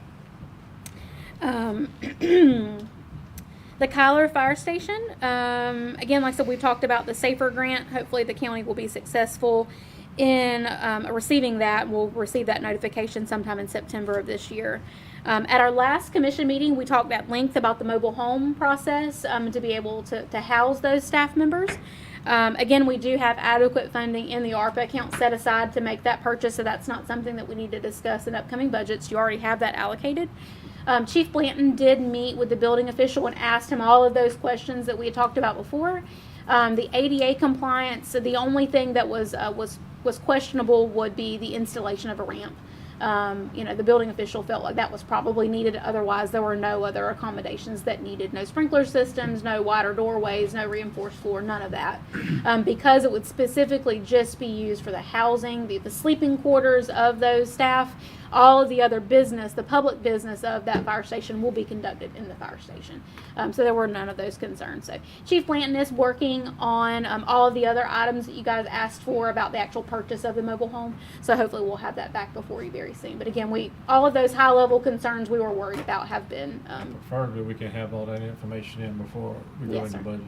In Yes, case sir. there's some issues that we need to address in the budget cycle itself. yes, sir. Absolutely.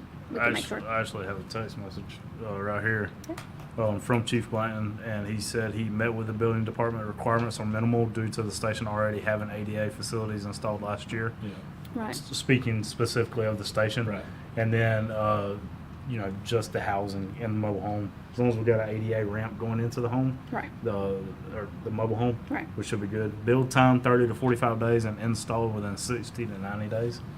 So that was the kind of the lead time he had been talking about with the mobile home manufacturer or whoever he's talking to in that regard.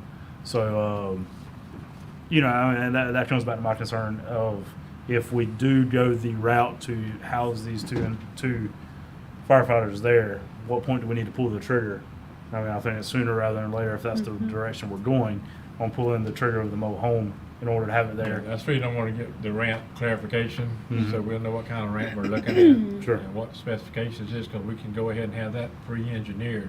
Mhm. And then all we gotta do is throw in a number on how high Right. it is. Right. But it's gonna have to be engineered before it can be built. Right. So we can go ahead, if we can get that, then maybe we can get one of our on-site, Oh, absolutely. Our contract one of our- engineers, yes. to Mhm. get in there and design us a ramp. Yes, That sir. way we can know what the cost is gonna be. Yes, sir. Absolutely. And it can It's- go into our next budget. That's right. I mean, today's June 2nd, Mhm. so, I mean, We're, if we're close. we're close, and if that's Come the on. direction of the board during budget season, then we need to know now. Right. Yep, for sure. What would be the disadvantage of having the mobile home installed ahead of time? I may be off page here, but are we not pretty confident that we're gonna put some people there in the next budget? So what would be the disadvantage of going ahead and getting it there? Would it benefit our The employees? more? disadvantage to me is sitting an empty trailer out there without anybody in it. Yep. But if it You're takes asking- 60 to 90, Huh? if it takes 60 to 90 days, I mean, right now, you're 30 to 45 to manufacture it. right on top of 30, 45, so you're talking October 1st right now, Yeah. if you put the order in. By then, we should know if that's the direction that Yeah, the once majority you- wants to go Once on you pull the on trigger and put housing. the order in, you're buying it. Right, right. You know, And I see- this is But gonna be a custom. as far as putting an empty trailer there, the direction would be worst case scenario. Yeah. As we discussed earlier. Yeah. $420,000 to put two there each shift. Yeah. You know what I mean? So if we could swallow that pill, pull the trigger now, and then come new budget or Well, new no. fiscal year, you have the, And that's why I'm saying we won't do that until budget. I mean, you can say, hey, yeah, we can swing it, but I think there's so much unknown. there's a lot of unknowns you don't with know about that's budgets right coming down the now. pipe.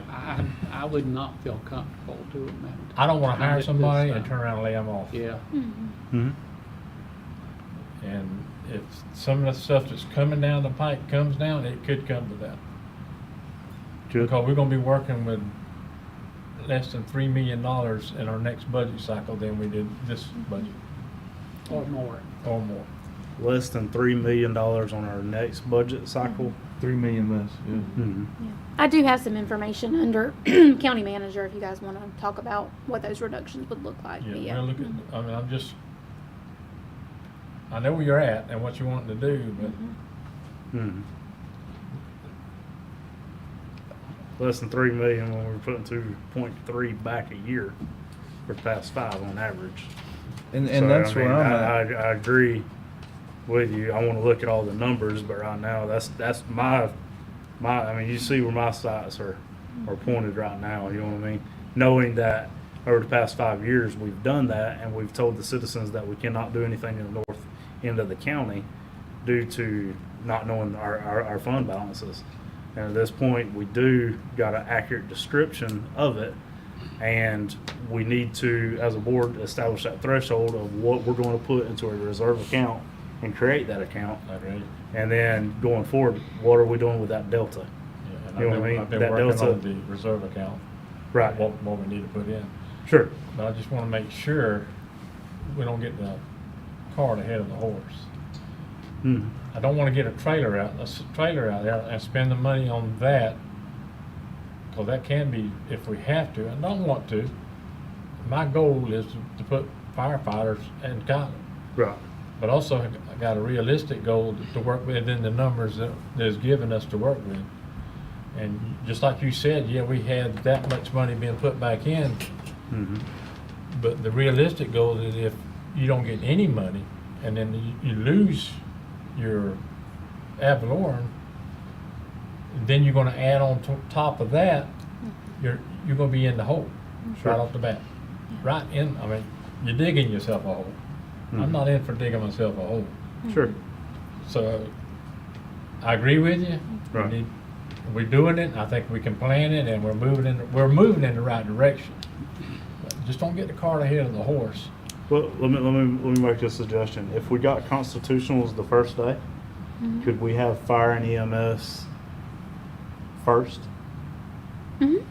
Make that as part of the first meeting or first First workshop. the first workshop, you know what I mean? Mhm. Because then if we kind of see it then, and we see the direction and the numbers that were presented at that point, then we could pull the trigger instead of waiting another month to pull the We trigger. got the sheriff's budget. Everybody get the email today?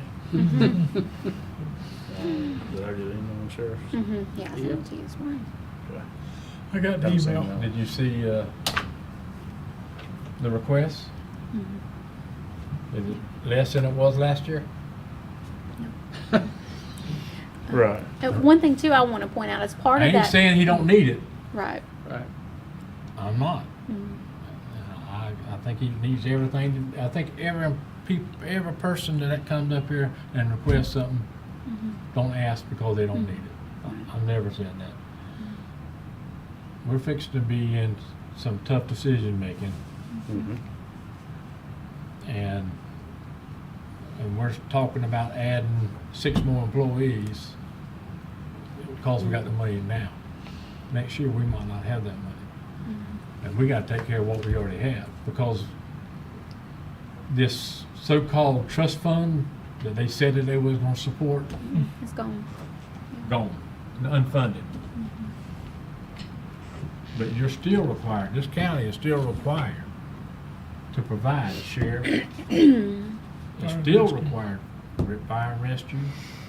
It's required to meet all the stuff that we're supposed to meet when they're funded. So that little money that we've been putting back is fixing to, It'll go quick. So it'll definitely go quick. I just don't wanna dig a hole. Yeah, We no, can't I get ourselves out. understand that, and that's, And I'm I'm very good, I'm good with waiting until the first one. Yeah. You know what I mean? But at that point, we need to decide if that's the direction we need to go. Yeah. Because one of the requirements is that we fund EMS and fire and everything else. And that's one of the priorities, I would say, or the places that needs it the most Oh, I as agree. far as EMS. I agree. You know what I mean? EMS and fire, that cuts down on that cuts 12 minutes off I agree. going to the north end of the county right now. You know what I mean? You're 12 minutes Yeah. closer at that point. So Absolutely. it's definitely, you know, I would say more on the want side than the need side. And you're looking Right. at the Right. recreation. Right. The other way. Your Yeah, that's right. recreation funding, your veterans funding, Mhm. and all this funding is not required. Right. It's gonna be some of the first stuff that's gonna be cut. Mhm. Parks and So you- recreation so is you not can keep- required. Your fire, rescue, and stuff like that. Sure. So it's just stuff we have to think about. That's right. Yeah. I agree. We can work on that schedule. I can get with Brooklyn about Okay. trying to get that one before you I guys put quickly. I put them and up, then- up top because they are one of the larger ones too. Absolutely. Right after constitutional. Yeah, So absolutely. We can do All of our that. big stuff need to hit the front of Mhm. front of our. Yeah, we can do Right. that. But I agree with y'all guys. Yeah. We need fire. I mean, I Mhm. said it last time. We got to Mhm. have some type of fire apparatus full-time up in Tyler. What we got- what year was the trailer put into the budget? It was done through ARPA, ARPA. so ARPA. yeah, it was Yeah. 2023. I think we Yeah. added that one. Yeah. Okay. Mhm. We just ain't had the money to pay the firefighters. to put Right. them in there. Just been holding in Mhm. that account Sure. until we have the staff. Yeah. Yeah. And this is a good opportunity now with the funding. Mhm. And if we get it for 3 years, even if you get it for 3 years, you got firefighters for 3 years, but you're still gonna have to fund them Mhm. after the 3 years. Yeah. Right. Did, just didn't know we had. Hmm? We did have the money, we just didn't know we had the money. No, we didn't have a clue. Mhm. Right. Yeah. No, I didn't even wanna go there, but. Right. I mean, that's the, at the end of the day, that's where we're at. That's the reality. Sure. I'm with you. I support what y'all both are saying, but Mhm. I'm asking you as someone that sat in Tallahassee all day yesterday and listened to all the other counties and all the firefighters, all the police, and Mhm. Mhm. let's just be careful. Okay. I was there till, I think I left there at 9:30 last night. Anything else on pending business? Quickly, yes, sir. NAB Sports Complex, again, we've already talked about that. One of the things that you guys mentioned about was Minger Field in the previous conversations.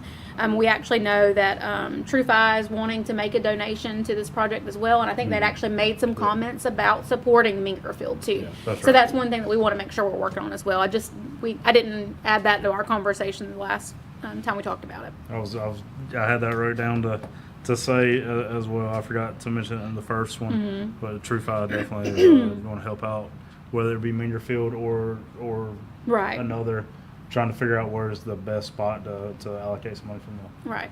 We appreciate that donation too. Courthouse generator appropriation project, that is actually complete. We actually have submitted all the paperwork, so we're going to take that one off the list and close that one out. That is not one that we have to worry about reimbursement on. The state actually sent that as an advance payment, so we've already gotten payment on that before we started the project. Sanderson Center is actually about 95% complete. The bathroom is almost, we're right here just finishing touches that need to be done. So we will make sure we get some pictures of that as well and share it with you all, so you guys can see what that looks like. And if you want to ride out there, let us know. We'll get you a key to get into the building if you want to see it yourselves. When will that be complete? Do you know? Mr. Doug didn't give me an actual date, but he said he's right there at the end, is what he told me last week. So It's basically just doing just the touch-ups, yeah. That's not- Mhm. Right. Last on the list, community development permit software. The staff has been using that. They're working through, some issues that are to be expected when you've got a brand new, software that you're working with. But again, we've been using that for the last couple weeks there in the office. The server to run the public-facing side of that is here, and it's being configured to house that online section for the contractors to use. And we're still on schedule for that portion to go live by the end of this month. What's the date on that? I'm gonna be honest with you, I didn't write that down. I know it was towards the Was it 20. 19? I think it was the 20th. Yeah, that's what I was thinking. We had said about a month Mhm. from the time we went live, and that was on May the 20th, I think. Yeah, somewhere in there, 18th, 19th. So 20th. somewhere Yeah, I'm sorry, I around didn't there, write the yeah. actual date down, Yeah. but yeah, before the end of the month. We've had some frustrating days, but none of us have Nobody's quit rarely yet. give the computer everything, so. Right. A couple of items that we get asked about, so I'm going to go ahead and bring that up. The audit RFPs were actually received here in the office on the 28th. We did receive 3 responses. That information has been shared with the auditing review committee, evaluation committee. Their packets are ready for them to pick up to come start their review process, and we are targeting the week of June 22nd to meet as a group to go over the score sheets and make a recommendation to you all. So as soon as that meeting happens, we will get that on the next available agenda, depending on when that date gets scheduled, to present the evaluation committee's recommendation for award on that one. Other current bids that we have out right now are architectural services for the courthouse. This is on the appropriation that we received on the roof redesign and some ADA compliance that we want to do over there. Commissioner Anderson, he's been up there and looked at it where the historic courthouse meets the new addition and that atrium was installed. It's leaked really since it was, built in the early 2000s. And so where we're at with that funding is having an architect come in and look at an actual roof redesign. Whether that means taking the atrium out and doing something different, we don't know. That's what we're suggesting these proposals consist of, is how we fix those 2 buildings connecting, and that's just, it's always been problematic. So that's the first step in that project. Again, in current appropriation requests to the state, we have a phase 2 for that project as well. In the event that the design and roof redesign takes up a bulk of that money, we actually have an additional $900,000 request to the state that so far is still in the budget to be able to do any other construction work. The ADA compliance, the front of that building is not, really suitable for any of that. The security area up front needs to be upgraded. The ramp, the windows and doors. And so both of those phases will be able to do that project to completion. So we're, like I said, good steps to see that moving forward. And then also the other active bid that we have out right now is a generator for fire rescue headquarters. That's due on June 12th. Grants that we're working on to be presented to you guys in the next couple of weeks is a historic preservation grant for the old jail. That process has been opened up. We've had several walkthroughs. We've met with the Historical Society who's housed in that building. We've kind of gone through their wish list, And our grant writer now is working on a grant application that I think we all can live with, because there is some required match money for that. And so we'll be bringing that to you guys hopefully at the next commission meeting, but I'm not sure if that gives him quite enough time to be able to prepare the app. But we'll get that back before you guys as soon as it's ready. And that's kind of project overhaul that I have it. Unless there's any other questions, that is the pending business report. Will you have this updated by next meeting, Sarah, on the percentages and deleting the items and things like that? Oh yeah, absolutely. Perfect. Mhm. Thank you. Any other comments? Hearing none, we'll move on to expense report over 5,000. I have no comments unless there's questions, Mr. Chairman. Any questions or comments? Only Gary? comment I have is we need to move that expense report up to 10,000, not 5,000, Okay. because I've been sitting here a long time and on 5,000, and since I've been here, Mhm. I haven't heard one comment. No, sir. And these items that are in this expense report are in your expense report also already that are are on the they consent agenda. already It's on not the anything expense different. report. It's just separated because of the price. I think anything over 10,000 would stand out. Yeah. Just my opinion. Mm-hmm. We're already approving it in the expense We report already at the top. approved the expense report. So why are we even talking about it? It was just a request years ago to Years. break out those expenses that were a little higher in value. Does this board still agree with that? I think we already approved it. Right, I mean, it's already done, so Expense why, report. why even talk about it down here? You wanna take it off? Absolutely. That's at the pleasure of I'm you all. fine with that. I just Let's think take the it off. 5,000 is too low, but Okay. We will remove that and they will just be one expense report. American Rescue Plan Phase 1 and 2. Yes, sir, Mr. Chairman. So we are going to redesign that. Like I said, we've been working through the process on reimbursements with the state, and so that has just kind of been in a holding pattern. But we should have all of those reimbursements back in now, and so we'll start presenting those requests to you all. We actually have a little bit of extra money in that account due to those reimbursements than what we had originally allocated. So we'll get that budget presented back to you all and let you review that. But there are no changes to that report. Okay. Fiscal year 24-25 audit update. Commissioner Mobley? Yes, sir. I'm going to read the email and then a few emails, if I could, in regards to James Moore and where we're at on the audit update.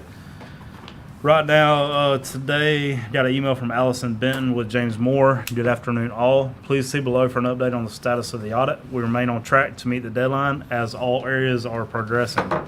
We did want to note that we have discussed the BCCMC audit timeline and are expecting to receive their final numbers by 6/12 for incorporation into the county financial statements. I'm going to stop right there and hop back to a previous email if I could and specify and note why we're even talking about the BCCMC audit. The BCCMC audit is incorporated into our fiscal year audit each year. Right.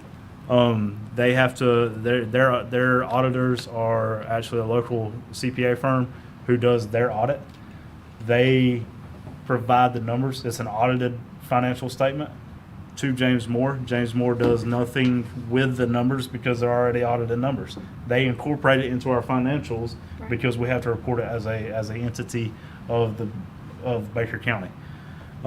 Speaking with them, I spoke to both the auditor and with the treasurer, finance person with BCCMC, and both of them agreed that there should be no delay in getting information to James Moore by a 6/12 kind of line in the sand, as I say right now, to incorporate their numbers into our audited financial statements. Right now, BCCMC has given all the information to the local, it's Lines and Lines who's performing their audit. They've given it to Lines and Lines. Lines and Lines has performed some of their audit of that. They're expected to be completed with it by the 6/12 deadline in order to submit it back to James Moore. James Moore is in, just want to basically take their audit, compile it, and put it into our financial statements. Right now, it should not be a problem. It's just noted that, hey, this could potentially be an issue. I've spoke to both parties agree, don't worry about it. So right now, we're on track. The Baker County Board of Commissioners request list is 97% fulfilled. Audit field work is in progress with follow-up communications occurring on SureLink. The clerk request list is 100% fulfilled. Audit is in progress and initial follow-up received back on SureLink.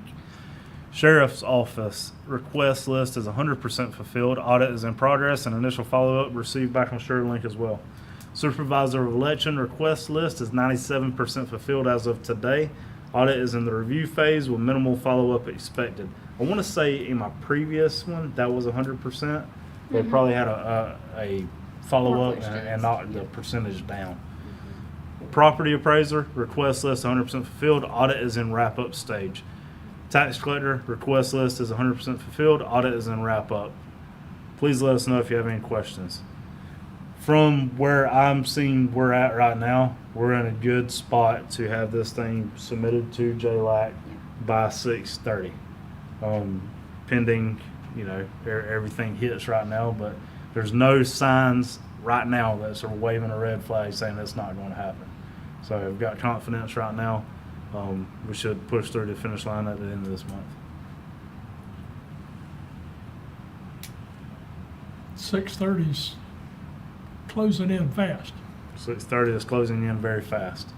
I Where know. where would you expect us to be at our next meeting?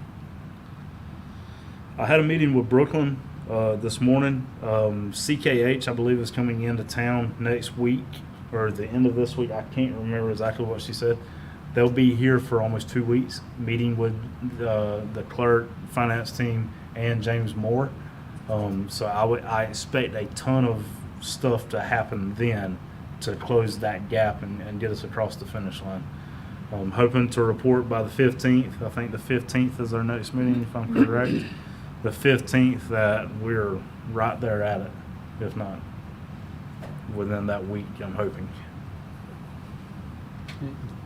And once the audit is finished, they submit it straight to the state, and then it comes back to us for approval. They'll come submit, tell us what the audit shows. Correct. But once it's finished, they don't have to wait for us to approve it to send it. No, sir. It's gone. That's right. So if it happens on the 22nd, they send it out. That's right. I'm going to try to push as soon as they can to get in here and present it to us. And as soon as they complete it, email it to us. That way we have it as well and can review ourselves. Good deal. Appreciate your work on that, Mr. Momney. Great That's work. good news. Great work. I like that news you gave us. Yeah. Hey, let's keep pushing. All right, county manager. Mr. Chairman, I do have a couple of quick items. If you guys could let me know, your August 18th meeting actually falls on the primary election day. I know that 2 of you will probably be very busy that day. And so I wanted to talk about either rescheduling or canceling that meeting so that specifically really LaDonna's office, she's already advertising out that far for her cycles. And so we needed to kind of get that information before you all for consideration. Again, like I said, that's August 18th, your second meeting of the month thus far. That is the election day for the I primary. won't be here. Well, and there will be one of us at the Right, elections and the office canvassing also board, whoever today. serves on the canvassing Right. board. It's not here. Yeah, So, I'll not be here. the chairman will not be here. so We won't have a quorum for that day Right. between those obligations. So if we want to, I know, LaDonna, do you have applications that would fall on that meeting yet? Okay. Mm-hmm. So, As long as we knew, I think we still have 2 weeks before we actually mail them. okay.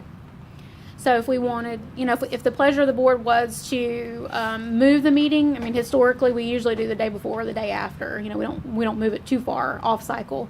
Or if you all wanted to Is just there a school postpone board that. meeting that Monday? yes. Mm-hmm.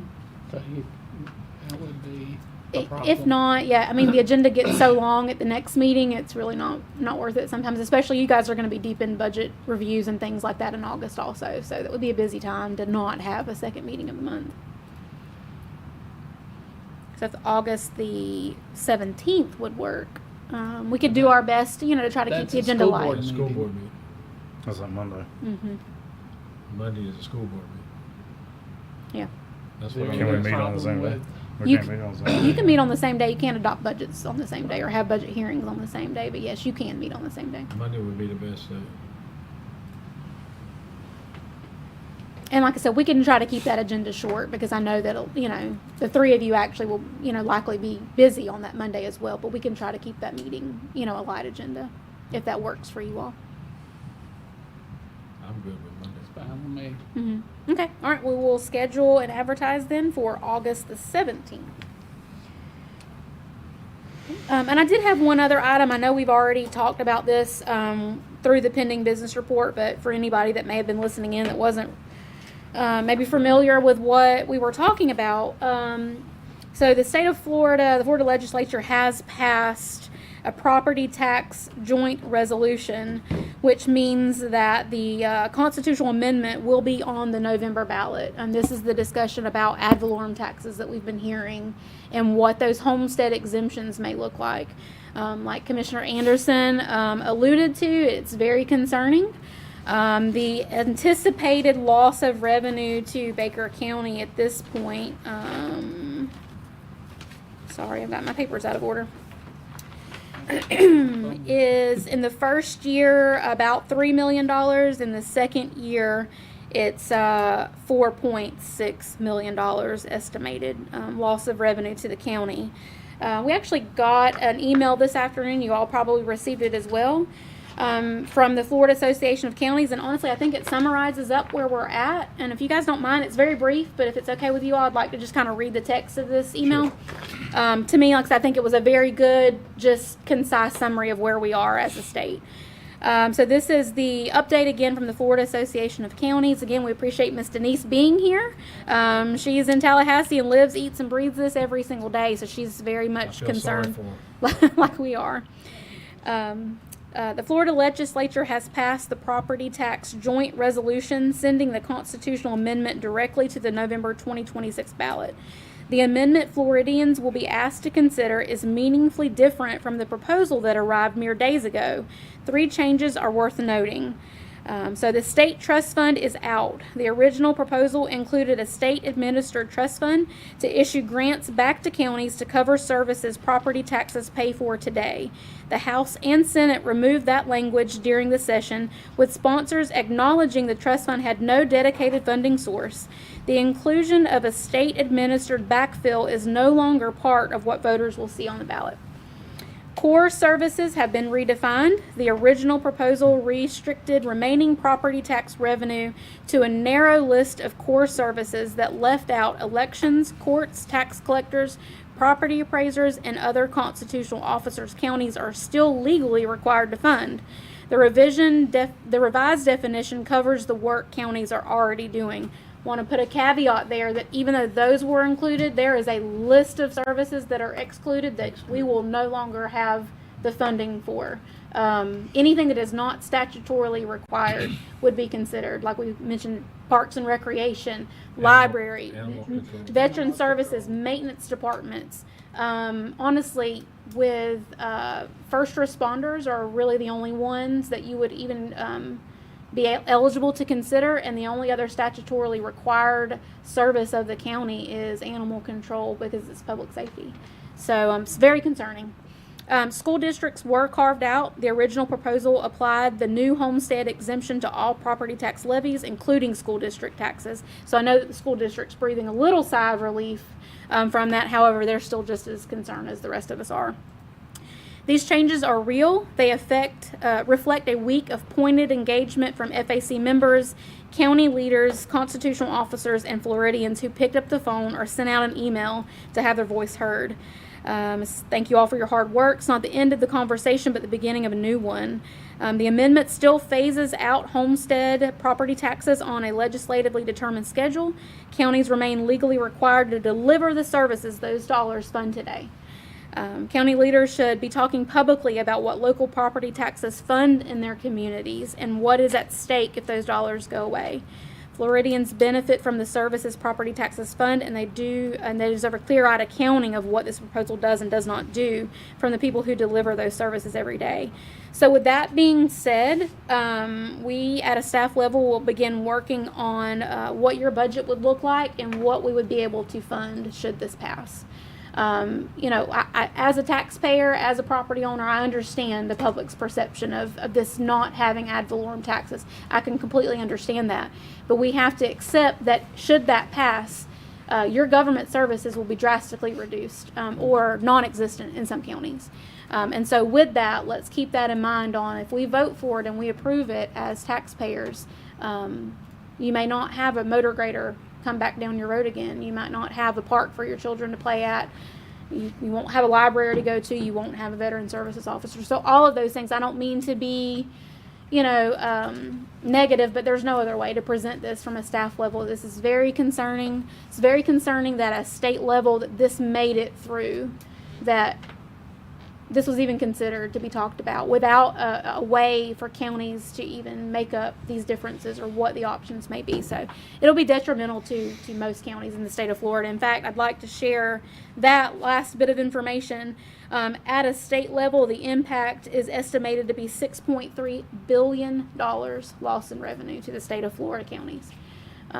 And that is obviously just estimates based on current values and properties that exist today. So we're going to work on that for you all. I think over the next few months, it's all of our responsibility to inform the public of what that would look like locally, and hopefully people will understand that the passing of that is going to drastically affect the livelihood of a lot of things in Baker County. So just wanted to share that. I know that, like I said, a lot of discussion has already taken place. This is something we obviously is high priority that's taking a lot of everyone's time to keep an eye on. That's it? Yes, sir. We don't have a county attorney here, so we can move on to county commissioner comments. Commissioner Hartley?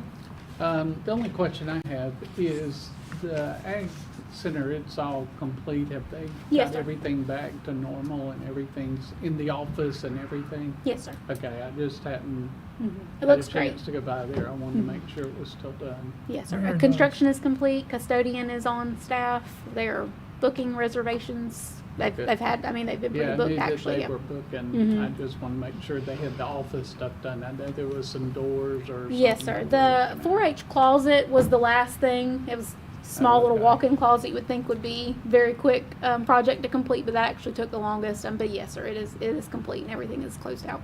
Okay, that's all I have. Commissioner Anderson?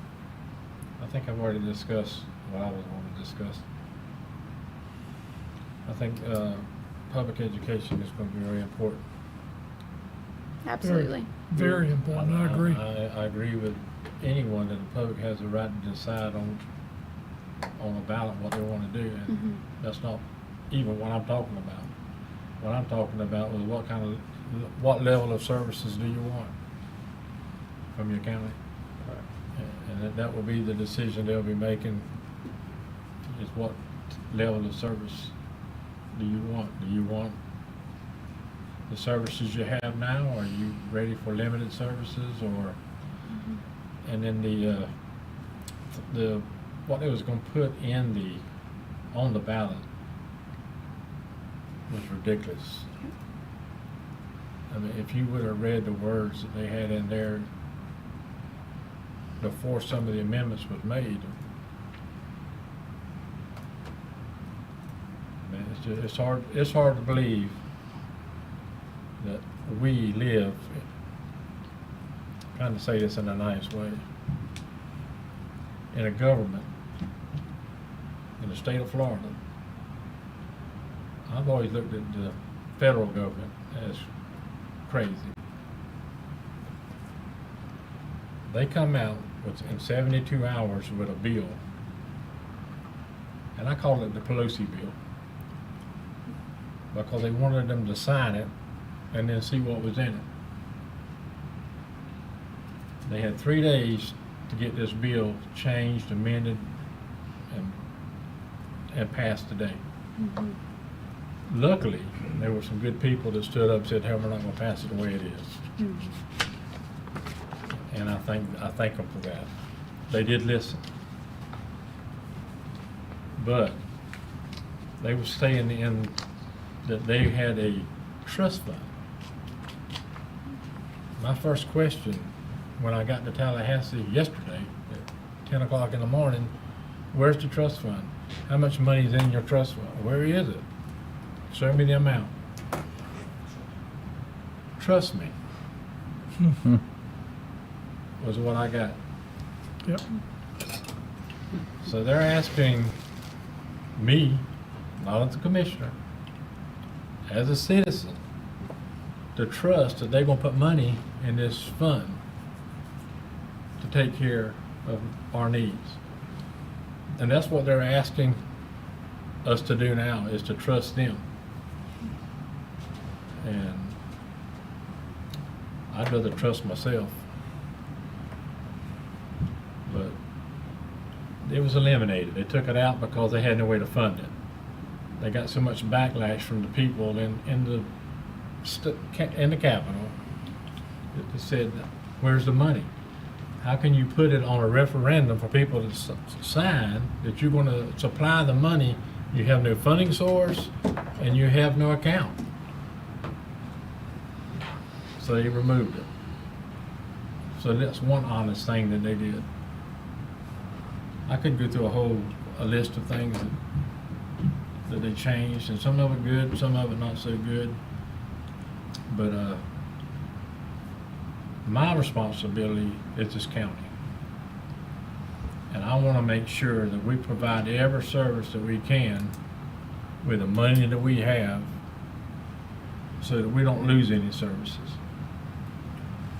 But I want to do it honestly. Yep.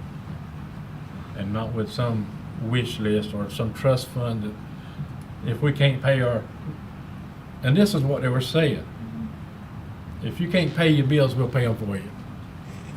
Trust me.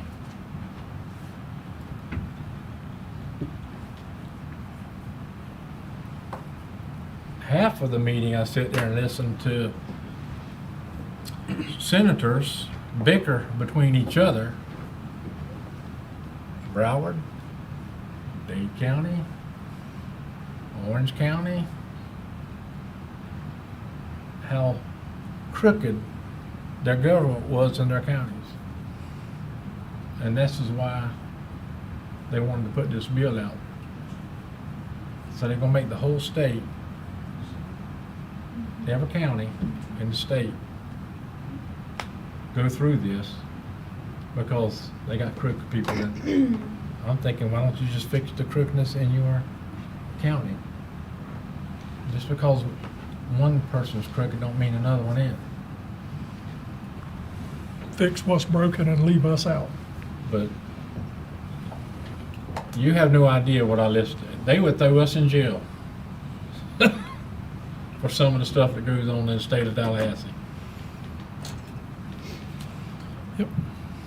Or you'd get fined. I just put it to you that way. We'd get fined, and you can't do that. I've been in Tallahassee for 15 years, and that was the worst I ever seen. The worst organized bill that ever was put forth on the floor that I ever seen. When I got there at 10 o'clock, they didn't even have a bill in the House. They presented it at 4 p.m. right before the meeting.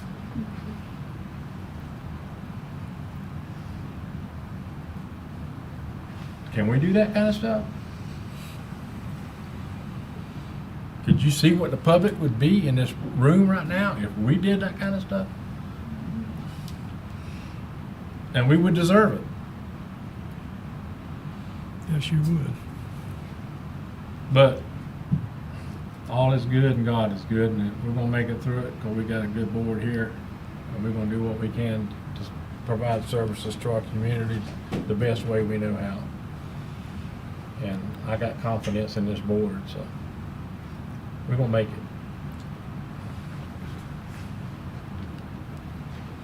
That's all I got.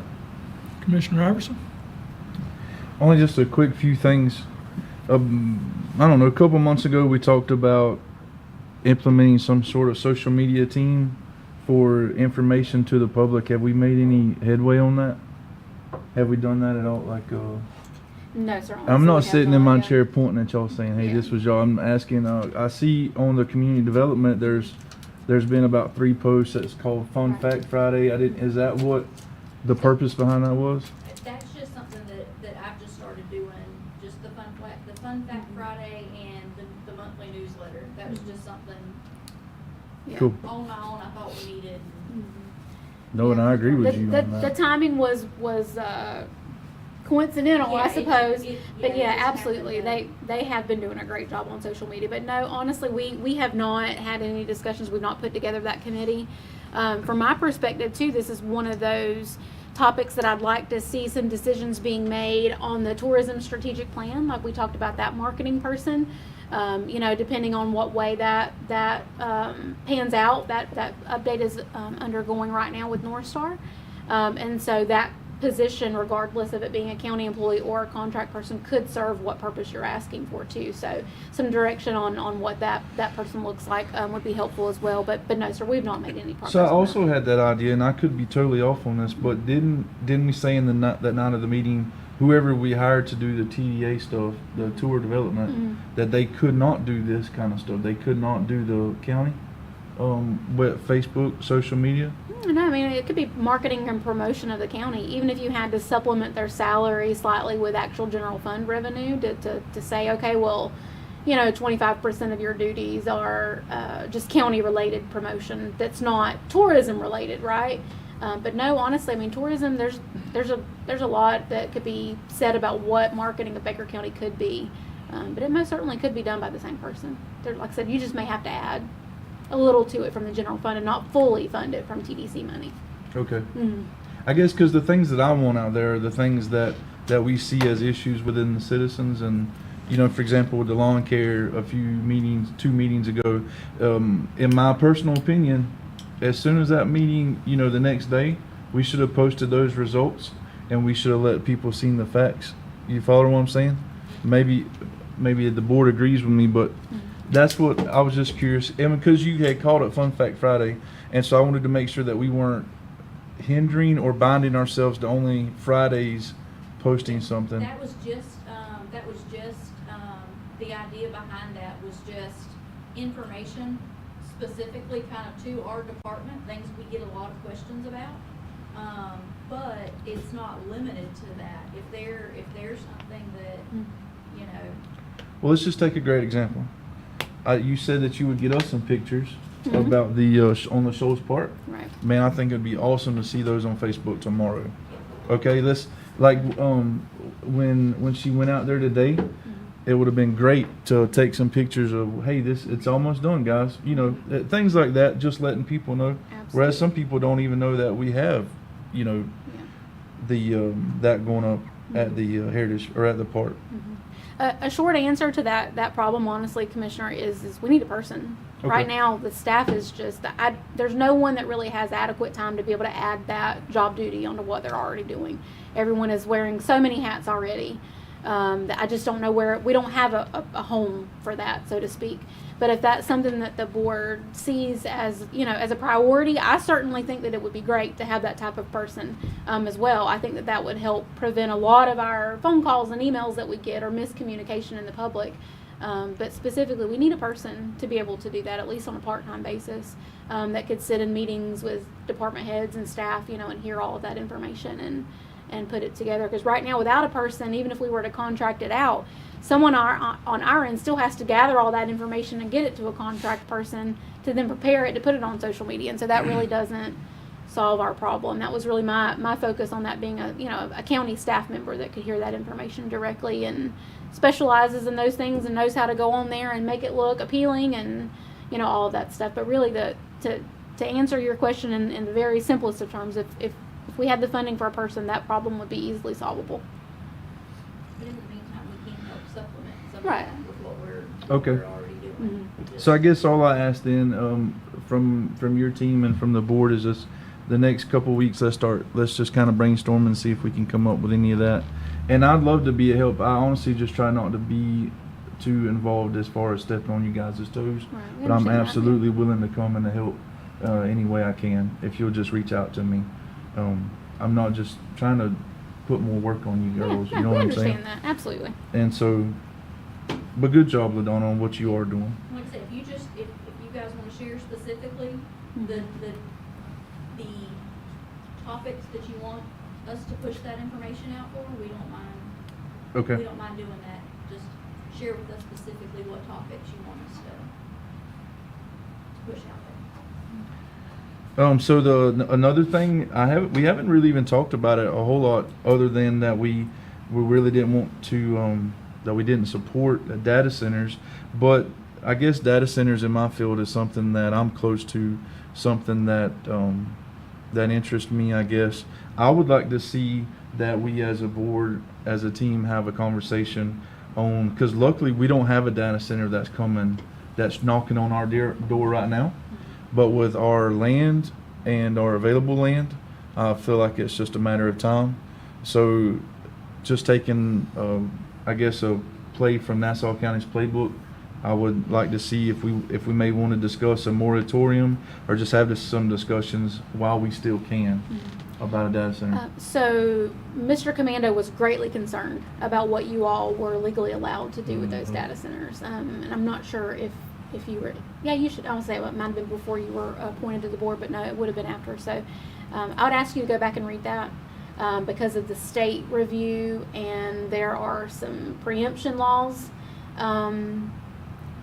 He had great concerns about the legality of what you all could and could not do. So I would just ask that you guys go back and look at that. And the moratorium by Nassau County requires them to do the research. They have to have a research team to study the water usage, the power usage, how it would impact the county, and they have, within a year, they have to come back with a report, and then the moratorium expires. So that moratorium is very limited and going to cost Nassau County a significant amount of funds. From a legal standpoint, there were a lot of hurdles that Rich was very concerned about. I completely agree with you. I don't believe that they are good business. I think that people are very concerned about them being constructed, and rightfully so. However, there's just some legislation that limits what you all legally can preempt, and that's the concerning part. Well, as long as we're prepared for it. If somebody were to come here tomorrow and apply, Absolutely. that's what my concern was, is that we're just twiddling our thumbs. That was not a jab at any of you guys, but that, that we're not doing anything. My other thing, Mr. Kind of, please. the state's looking at that too. Yeah. I mean, I know Nassau's looking at it, the state, I'm not sure that the state is looking to accept data center. So it's a little Sure. bigger. And I've been with keeping you. up with that. We need to watch ourselves, Right. but I'm watching what other people are doing too and trying to learn from them. And we have to be careful on what we do legally. And we also, and 100% agree with you, we also have to be careful what we don't do. Yeah. But that's what now I'm just trying to bring it up when I could. And you're right. And then we're talking more about it, and the regional council will be talking more. That's about right. it too. And I got a meeting with them tomorrow, so that's gonna be some of that. So they're at the boat ramp. So unfortunately, I didn't go to the boat ramp even before it was destroyed. But there's trash cans down there, and I see where a lot of people are just spreading a lot of litter, and they're not cleaning up. And a lot of people are looking to us to make action on that. And what are the county commissioners going to do? And what are we going to do? Well, I think it 100% proved what I'm about to say. Is somebody they cleaned up the boat ramp yesterday, and today there was beer cans and pizza boxes thrown on the ground. So regardless of whether we put a 40-yard dumpster there or we put a 55-gallon trash can there, people are going to throw stuff on the ground. It's on a twice-a-week rotation for trash cleanup now. Twice a week. Mhm. So you're asking what can the county commissioners do? That's a heart thing. That's not a county commissioners aren't putting the effort or the money into keeping your boat ramp clean. If we go there 2 days out of the week to clean it up, I feel like that is substantial and that is sufficient, excuse me. That's sufficient enough. So let me just encourage you as the community, if you want to go use that site or any other site for that matter, be a good citizen and clean your stuff up. It's not that hard to keep it cleaned up. And I believe that's it for me. Commissioner Wadley.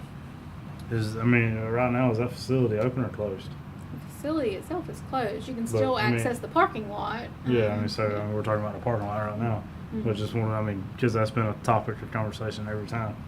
But right now, the facility is closed except for the parking lot, because right now they're jumping the fence going down there. Right. But we are working very diligently to get it back open. So other than that, I'm good from that. Let's talk about collection sites for solid waste.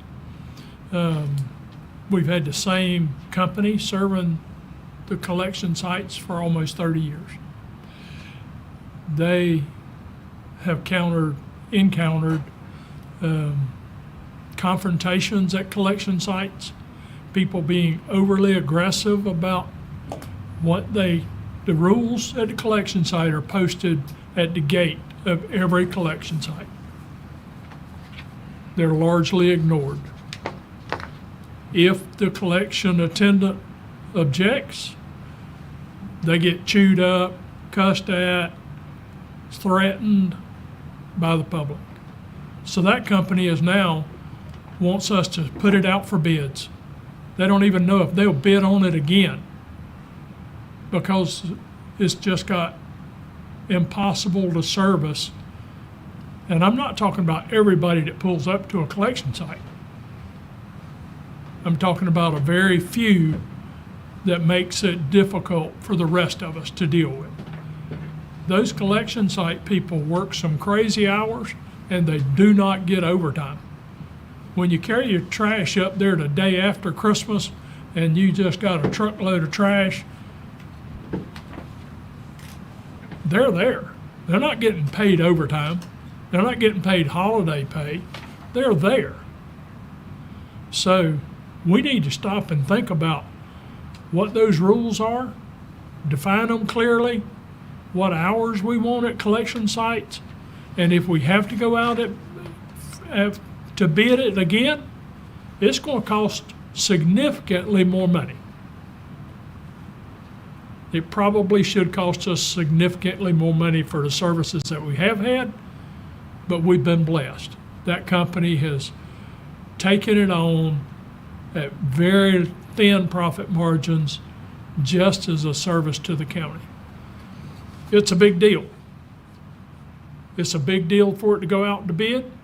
It's a big deal to have those people confronted. Are we going to have to put 2 or 3 people there? Are we going to have to pay an off-duty officer to be there for you to collect your trash? This is a sad state of affairs that we've gotten into. So just warn you ahead of time, if this has to go out to be rebid, if we can't work out a compromise, you're going to see a significant cost increase in collecting solid waste in the county. And that other company, they're not going to tolerate the things that we've put up with, people threatening and people disobeying the rules and put it in your face and don't care. All that's going to change. Like it or not, for the 99% that pull up there, throw their trash out, wish the guy well and move on, they're going to pay that price too. So, something we need to think about, something we need to be knowledgeable of, and I pray that our county continues to do the right thing and honor the people that service us. So, that's all I have. I appreciate you. Adjourned. We're adjourned.